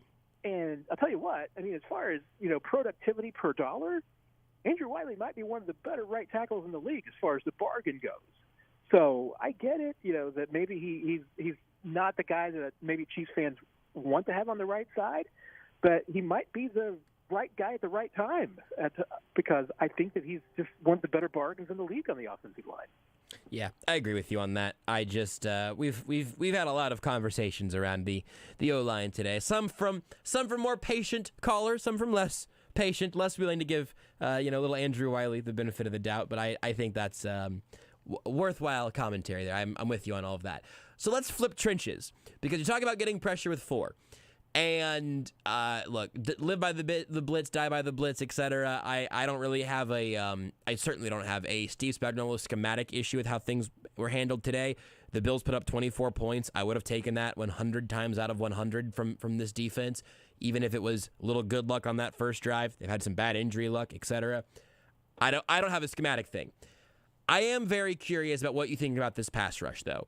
Because it's not just Mahomes, obviously, right? It was also Tom Brady, and I'm guessing in the future it will also be Josh Allen, in terms of getting pressure with 4 being, if not your only bet, maybe your best bet. And I just didn't see much of that today, Matt. I don't know. I've been off the Frank Clark bandwagon for a while. Fool me 43 times, shame on me. Although I'm on the bandwagon for his press conferences. I do enjoy those. But I'm not waiting for him to travel back in time 5 years, George Karlaftis is a rookie. I am not holding my breath on him. I think he'll get there, but I don't know when. Is there something that we're missing here? Are the Chiefs happy with the production they've gotten from their front four? Is that something that is an issue for you, or is that an outlier from tonight? No, it is an issue. I mean, especially since, we do know and can see that Chris Jones is getting a fair amount of attention, and your guys on the outside should be seeing a lot of one-on-one matchups, and they're just not winning them. Yeah. There's two things that are true that I think are problematic. One is that I think that last year was probably a bad time to have the experiment because Chris Jones was hurt all of last year. Mm-hmm. But after today, I am willing to make the proclamation that the Chiefs' best defensive end is Chris Jones. Yeah. And I'm not moving him. I'm keeping him where he is because he's just too destructive on the inside. And yeah, you're going to play him on the edge when you've got some third down passing situations and you're just putting a bunch of pass rushers out there. And then you give just Chris Jones the best matchup. But he's your best pass rusher. There's no doubt about it. And I think the second problem is that, Frank Clark has been struggling. He's still not quite giving you the production that you want for the money. But you know what? Frank Clark is also your second best pass rusher. And that's been a problem. I mean, when your team didn't even hit, they hit Josh Allen outside the pocket when he was running downfield, and they got some pretty good pops on him. But they didn't even have, I don't think, a pressure or a hit on Allen until midway through the second quarter. That was he had a ton of time. And last week, Derrick Carr had a ton of time to throw. This is the problem. And the fact that the Chiefs have great success when they're blitzing because nobody dials up blitzes, and I hate myself for saying dialing up blitzes because it's such a terrible, terrible cliche. But nobody does a better job than Spagnuolo. So, he's very creative and one of the best in the league when it comes to that. So that's great. But the fact that you have to blitz all the time to get pressure is a problem. Yeah. That one makes me sad. It's sort of a sad one to end on because I don't know if there's a solution coming beside a fountain of youth for Frank Clark and Carlos Dunlap or a fountain of experience for George Karlaftis. We'll have to wait and see. But, Matt, I appreciate your time per usual. Congratulations on another successful Fat Bear Week campaign, and we'll talk to you on The Zone on Friday. It sounds like a plan. And if I had to give you any optimism, JuJu Smith-Schuster is starting to look like a 1,000-yard receiver. I'm with you on that. And 747 looks like they're about to start a new Bear dynasty. 747 is definitely, and my condolences go out to 420. She had a rough week. So, Bear 420, we're with you. Matt Derrick is with 420. You heard it here first, folks. Thanks, Matt. Thanks, Josh. We're just not going to have a better end to a segment than that one, are we? Beards, I haven't seen your hand hit the mark button yet, and if I don't hear that one on Friday, I'm going to cry in my chair. You'll see tears leave my eyes. Matt Derrick wanted to give Making sure I'm definitely not cutting that one then. Matt Derrick wanted to make sure that those 420 supporters out there knew that he stood with them. Matt Derrick, man of the people, man of the Bears. We'll take a break here on the Sports Radio 810 WHB postgame show. On the other side, we will hear from the Buffalo Bills, at least a little bit. I want to hear from Sean McDermott and then Josh Allen, Von Miller. We'll take our pick on the other side. The whole show, though, of course, brought to you by CBD American Shaman. When Kansas City scores, you score big at your local CBD American Shaman. Our team's score is your % off. They scored 20 points, so you get 20% off all day tomorrow on orders of $100 or more. CBD American Shaman, because life is better with the feather. You're listening to exclusive post-game coverage on Kansas City's home for the NFL. Sports Radio 810 WHB. Brought to you by Casey's own CBD American Shaman. Come on into your local Shaman store for a free sample of stress-sacking CBD. Everything is better with the feather. This is Lee Sterling of ParamountSports.com, and gambling is legal now, so if you want to take advantage of it, just go to ParamountSports.com. We win on average 3 out of every 4 weeks in college football and the NFL. We even do baseball, UFC, hockey, and basketball. So you want the edge. You want the #1 service in the country. You want to win. Just go to ParamountSports.com or call 800-400-9741. Start winning today. Bickhammer Electric. We've got the highest quality trained electricians, rated best in KC. We do free virtual panel inspections and no contact service for your safety. Bickhammer Electric will get you up to code for your voltage load. Bickhammer Electric, we're gonna wire it right and hook you up tonight. Bickhammer Electric. Ready to change your life? Get a smile you'll love to the moon and back. Expert orthodontist Dr. Moon and his friendly team use the latest technology to make your journey fast, precise, and affordable. They invite patients of all ages to experience warm orthodontic care in a family-friendly atmosphere, serving all ages in Olathe and Overland Park while offering the latest technology in orthodontic care. It's Moon Orthodontics. Revolutionize your smile with a free consultation. Visit moonortho.com. Boxing fans, Saturday night, October 22nd in Kansas City at Memorial Hall. Triller Fight Club presents Lineage of Greatness 2, featuring Kenzie TCB Morrison, Jose Luis Castillo Jr., Roberto Duran Jr., and Steve Cunningham Jr. Tickets for Lineage of Greatness 2 start at $35 and are now on sale through Eventbrite. Lineage of Greatness 2, Saturday, October 22nd at Memorial Hall. Live boxing in Kansas City. Be there. Football fans, the Social Bar and Grill in Shawnee is your place for food, drinks, and Kansas City football. If you want to watch the games, eat 50-cent boneless wings, 75-cent bone-in wings, and drink $3 pitchers, the Social is your ticket. The Social is also buying 2 lucky winners game tickets to Allegiant Stadium in Las Vegas for the January 8th game, including hotel for 2 nights. Show up on a Kansas City game day and you'll receive 1 raffle ticket for every $15 you spend at the Social. More details online. The Social Bar and Grill Shawnee, West 62nd Terrace, thesocialshawnee.com. The wait is over, Kansas. DraftKings Sportsbook, an official sports betting partner of the NFL, is here. New customers can bet just $5 on any NFL team to win and get $200 in free bets if they do. Plus, everyone can boost their winnings with DraftKings stepped-up same-game parlays. Right now, for every leg you add, you can boost your winnings up to 100%. With payouts bigger than ever, why bet on football anywhere else? Download the DraftKings Sportsbook app and use code 810WHB to get $200 in free bets if your team wins when you place a $5 bet on any football game. That's code 810WHB, and it's only at DraftKings Sportsbook. Gambling problem? Getting help is your best bet. Call 800-522-4700. 21 plus, physically present in Kansas. Deposit restrictions apply. Bonus issued as free bets, 1 boost per eligible game. 10 plus leg required for 100% boost. Opt-in required. Parlay and wagering restrictions apply. Eligibility and terms at DraftKings.com/football terms.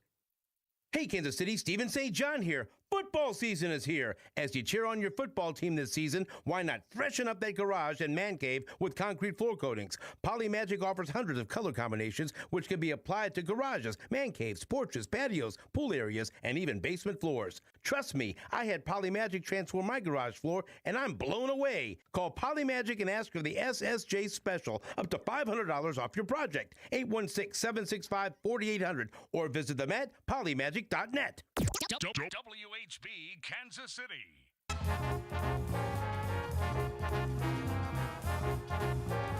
This is from 62 into a pretty good win, right into it. Butker drills it. Is it long enough? It is! From 62 yards. Is it important to have him back? Sure was a new Arrowhead Stadium record. Longest field goal ever made for 6 days. That was a fun stat about Matthew Wright. Today, it's a more reasonable, understandable stat about Harrison Butker. There's some giddy up in his step there, which reminds me about my friends at Greengrass Cattle Company. Yeah, that was a shameless segue. Beards just had his head drop to the board in front of him. I have never seen Beards that ashamed of one of my segues before. You should be ashamed. But you know who shouldn't be ashamed? The wonderful people at Greengrass Cattle Company and the wonderful people who support Greengrass Cattle Company. Beards, we went out there. We were there together. We did. We were touching cows, feeding food. Did you ever make hand-to-cow contact? I don't think so. Did you? What was the extent of your cow interaction in the day? What was the closest you were to a cow? Did you feed a cow? I spread some of the feed on the ground. You don't seem like a cow toucher. But you're a cowboy boot guy. That is true. Next time, we're going back. We're gonna get you in your boots. You're gonna touch a cow. I had a wonderful time out there at the ranch. It was awesome to get to see how much love and care and work and expertise and quality that they put into the lives of their cows that are out there. Of all their different regions, we got to go and look and learn how to yell at the cows to tell them it was time for food. So they would come, galloping in from over a hill that apparently contained even more cows. It is a really, really cool spot. Felt very lucky being able to go enjoy all of the cool stuff out there at Green Grass Cattle Co.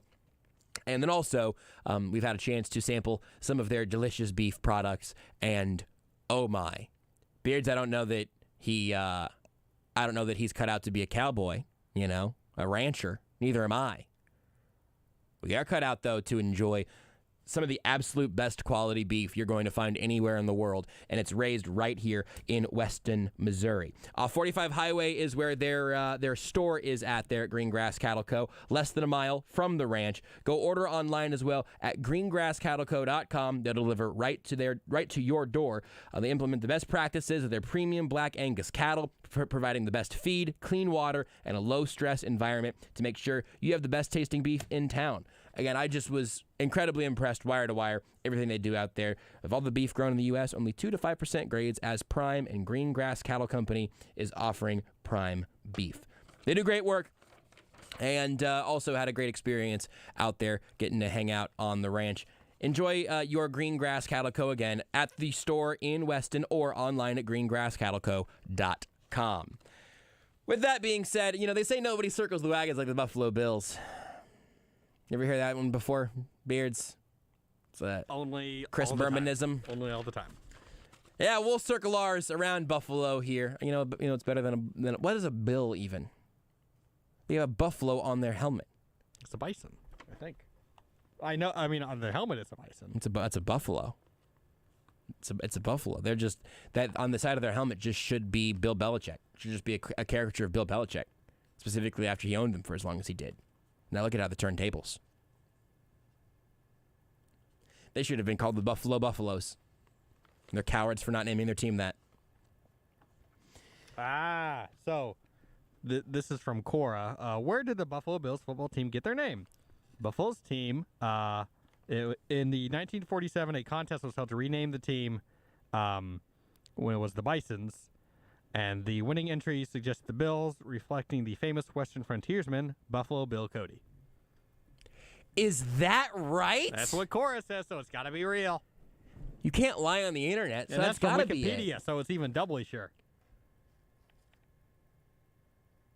They're named after Buffalo Bill Cody? Hence the Buffalo.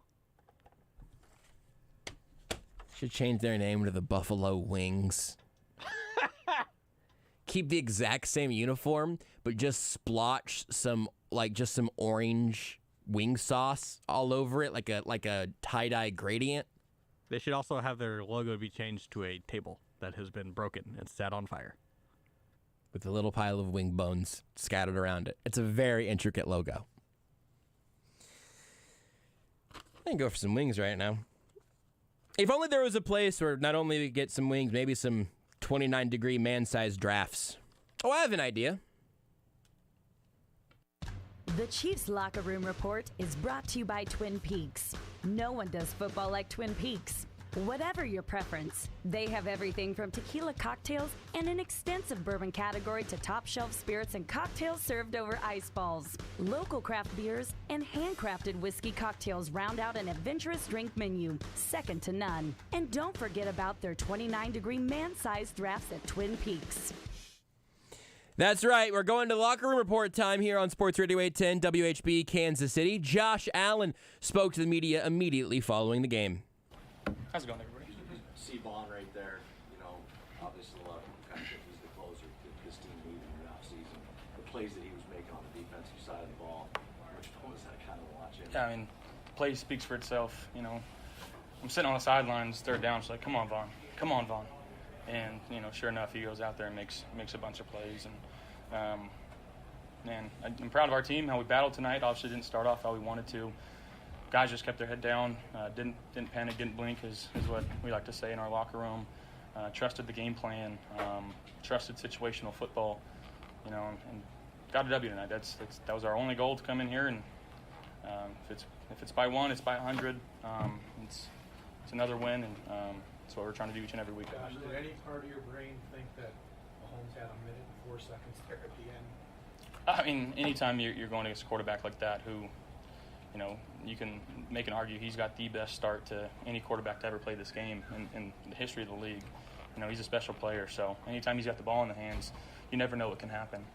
But again, credit to our defense for stepping up and making plays. Josh, I know that it was a team win and all that stuff on offense, but when it came down to crunch time, it largely became a 2-man game with you and Stefan. Can you just kind of outline that last stretch of plays there before you finally get tossed in the end zone? Yeah, just trusting him. Just trying to move him around, get him in different spots. They were doing a good job on defense of switching up their calls, making it look like split safety zone, going to post high, showing some man.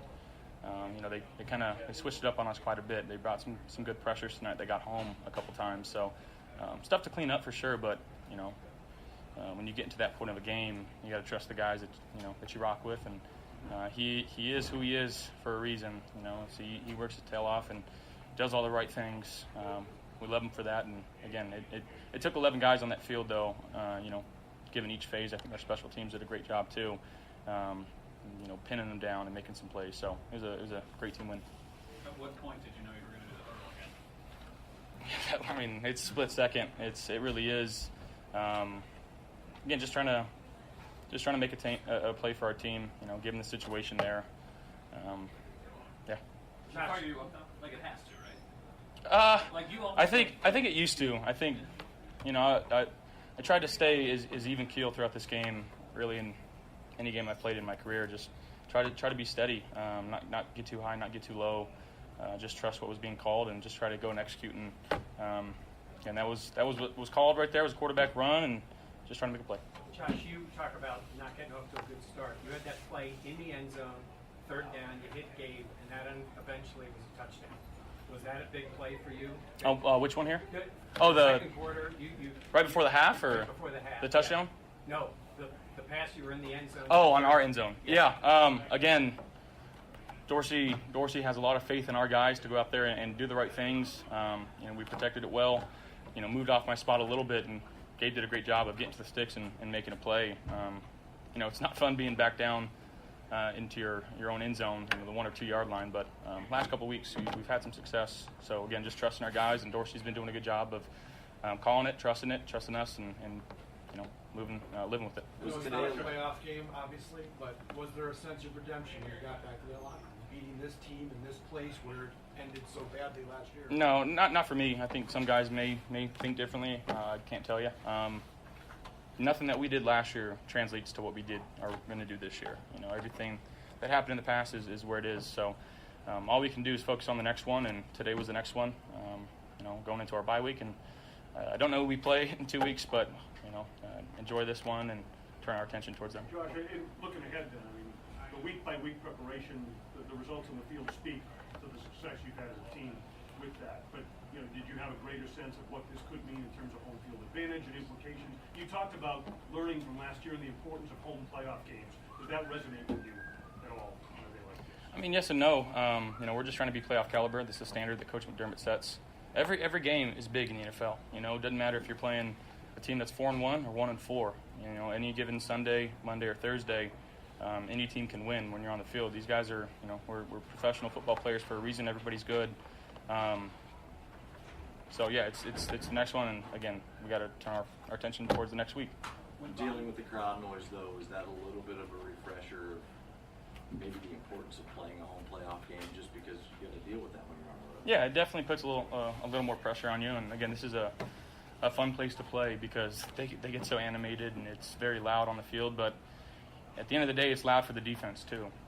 So you can spin it both ways. But as long as we trust each other, given the certain call, communicating well within the offensive line and the tight ends, it's hard for those guys to make checks and hear things too. So yeah, it is what it is. You gotta find a way to win. Sitting atop the conference make the bye week a little bit easier to enjoy? Definitely. Yeah. No, guys, gotta be smart, gotta be safe. Obviously, the team above everything else, but get away from it for a week and try to clear your mind. I think it's necessary in this game. It's a long season, so to be able to get away from it and do something else, do some hobbies, whether it's golf, so fish, yeah. Josh, how good was Devin Singletary? 17 rushes, 85 yards. Yeah, he does what he's asked day in and day out. Again, I gush over talking about Devin because he just does everything the right way, whether he's got the ball in his hands or not. The ultimate teammate, literally. Yeah, every time someone's in the end zone, he's probably the first one there to greet them. He's picking guys up off the ground. He's carrying out fakes. He's running his tail off. Again, I can't say enough about the guy and how much, I appreciate him and love him as a player and as a person. Hey, guys. Thank you. There you go, Bills quarterback Josh Allen. Be nice if he was a big jerk or something. No, got to buy a bag. Don't know who we play after that, but, probably go home and, play some golf. As he's leaving the field, he just flips off a kid. I wish he'd shove a photographer. Josh Allen, hey, up the levels. Last week, Devontae Adams almost killed a guy. This time, you got to do it. Unfortunately, Josh Allen, I'm going to need you to at least, I don't know. He drives a golf cart over somebody as he's leaving the field. I was going to say drive a golf cart over Casey Wolf. Because I think with the extra padding, sort of a professional stunt wolf, I feel like Casey Wolf would survive, but it would be like an international incident. Josh Allen should have to fight Casey Wolf on the way off the field today. Or Devontae Adams. Bring him back. Make him get run over on the way off the field one time, just so it's even. While Josh Allen flips off a kid. Like Eli Manning did, or I guess the inverse of that. Did you ever see that last year during the Manning cast? Yeah, I saw that. Where Eli ended up flipping the double bird on ESPN2 for a decent period of time because he was telling a story of being double flipped off by a kid in Philadelphia. Parents, I know that it's important, that there's no taunting in the NFL because we don't want to corrupt your children. But if you're the parent of a child who would be willing to flip off Josh Allen next time, maybe encourage your little one, to flip the double bird towards the giant alien playing quarterback for the Bills. Sports Radio 810 does not sponsor or does not endorse Joshua Brisco's comments here. I mean, just go ahead and make that a hotkey for yourself. Say it better next time, though. Yeah, ideally nail the dismount, but legal ramifications, you should still be good. Look, man, if you could get in trouble for giving bad parenting advice as a non-parent on the radio, it would be bad for me. You heard from the quarterback. Got to hear from the coach as well. Then we'll hand you over to the NFC East matchup going on right now in Philadelphia. The Eagles are up pretty big right now. If you want to hop in on it a few minutes early, it's over on ESPN Kansas City, 1510 AM, 94.5 FM. And hey, if you do, add those stations to your presets. Got some good stuff going on over there on ESPN Kansas City, our sister station here at Union Broadcasting. But in the meantime, we will hear from Sean McDermott. He is the opposing coach, and every week, the opposing head coach press conference is brought to you by Metcalf CarStar. Brought to you by Metcalf CarStar. If your vehicle gets sacked on the road, take it to Metcalf CarStar, the collision repair experts. They make it convenient and easy to get back on the road. Go to carstar.com and search Metcalf CarStar. CarStar. Relax. They'll take it from here. Sean McDermott has been able to stand toe-to-toe with Andy Reid over these last couple of years since both of them got their own absolute superheroes at quarterback. Here is the Bills head coach following the 24-20 victory for Buffalo. All right. Good to get a win. Hard to win in the NFL. Good Chiefs team, well coached. So it was very competitive out there, both sides. We made some plays. They made some plays. I thought we fought through some adversity with some injuries, some untimely penalties. But the guys were resilient the whole game and came through in the end when we needed it most. So some big time plays there. So I'll turn it over to you. I know you've lost good faith, but how important was Von Miller in this game? Yeah, I mean, you could feel him, whether or not he was actually sacking Mahomes. He was affecting him, and then he did get him a couple times, I believe. So just you could feel him out there the entire game. So he was phenomenal. Sean, kind of follow that. I mean, looking at the changes you made through the course of the offseason, acknowledging the way last season ended. Whether it's Vaughn, you could point to Jordan Phillips, and you could probably suggest a few others who contributed to have the defense, make the plays they did at the end of that game. Does that speak to maybe the offseason moves you made? Understanding it's just week 6, but do you see a measured difference in that? Yeah. I mean, you try and identify what you need to improve your team, and Brandon does a great job with that, and his staff the same way, and then acquiring those players to help you. That can factor in these games in the way that they factored. So it was good to see, and it's not easy. I mean, coming here number 1 against this team, we've had our battles, and I was real proud of the guys and the way they executed in the final moments of the game there. Taryn especially, I mean, it's not the first time he's made plays like that. Just your initial reaction, I mean, Josh jumps up, he throws his hat off, he's ready to run on the field. Like, what were you kind of doing? When Taryn made the play? Yeah. Just saying glory to God, man. Honestly, I mean, that's where first of all glory belongs just to God, and we got a resilient group of guys, resilient men and women in that locker room that have worked extremely hard on the off season, this year, this week. Now we get a chance to enjoy the bye on a win, which I know my family will appreciate me being around after a win as opposed to the other way. So. That's an instinctive play, though, Coach, right? Because he peels off his coverage assignment, he reads the quarterback. I mean, that's something that you needed as an instinct as a player. Yeah, I mean, you got to trust your instincts. And we talked about it a little bit before the game, and these guys prepare all week. They work hard, and then that's when you got to let it flow and trust your gut, trust your instincts. And Sean, you've had to play a ton of guys this year because of injuries. What have you learned about your team's depth over the 6 years? Yeah, just like I said earlier, I mean, we've got depth. And now because of those players playing a lot, especially a lot of young players early, I mean, really this is the first game other than the first week where we were more healthy than we've been. And so, but it was good we had some guys get hurt during the game. We'll see where it goes, but good to have our defensive front, I think, stay healthy, which was good to see. What do you want, Steph? Is my time up? My time's up. Everyone will be off, and you'll be there all week with me. Coach, I don't have to tell you the job's not done yet, but how much easier is the bye going to be sitting atop the conference here after 6 games? Yeah, we got a long way to go, Chris. But it is nice to get a win. Any win going into the bye. It's hard to sit 2 weeks on a bye. It's hard to sit 1 week, on a loss. It's hard to sit 1 week on a loss, let alone 2. So, like I said, my family will appreciate this win in more ways than one, so they don't have to put up with a miserable dad at home for 2 weeks. One of the things that Josh said that kind of stood out to me, obviously trying to put last year where it belongs, but he said it underscored to him the importance of home playoff games. And whether you addressed it or not, did you collectively maybe have the sense that ultimately today's outcome could potentially determine that? Down the road. I mean, that's obviously down the road, and yes, but down the road. I mean, right now we just got to get some rest this week. We'll get in tomorrow, watch the film, wrap that up the right way, and then give the players and staff some time off, and much-deserved time off. We've been banged up, as was mentioned earlier, and so it's good to get some time. Dawson is one of those guys who's been banged up and fought through a lot this season. For him to come through there at the end, what did that mean for yourself and for your team? Yeah, you watch guys go through the journey of life, right, off the field, and he's been through it, and he's stuck with it, been resilient, and then he's been banged up a little bit.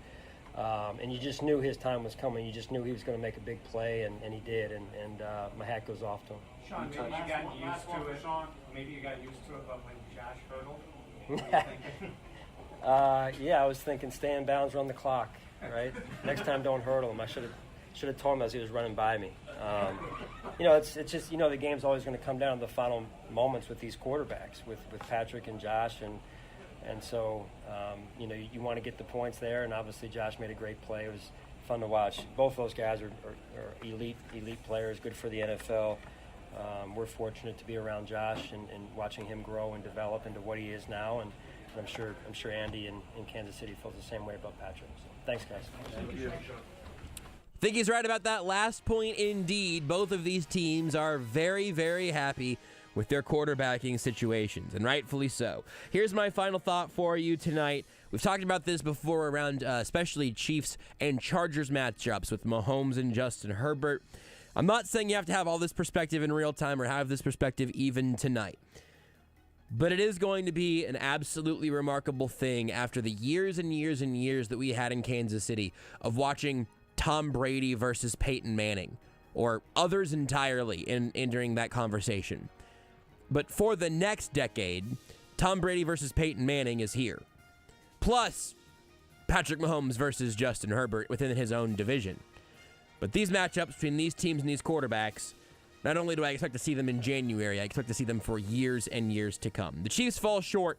We'll talk to you tomorrow about it on The Zone. 24-20, Chiefs fall to the Bills. Brought to you by CBD American Shaman. Thanks for listening to the Sports Radio 810 WHB postgame show. Till next time, bye, Mom. Whether you're on the way to or from the game or listening from the road,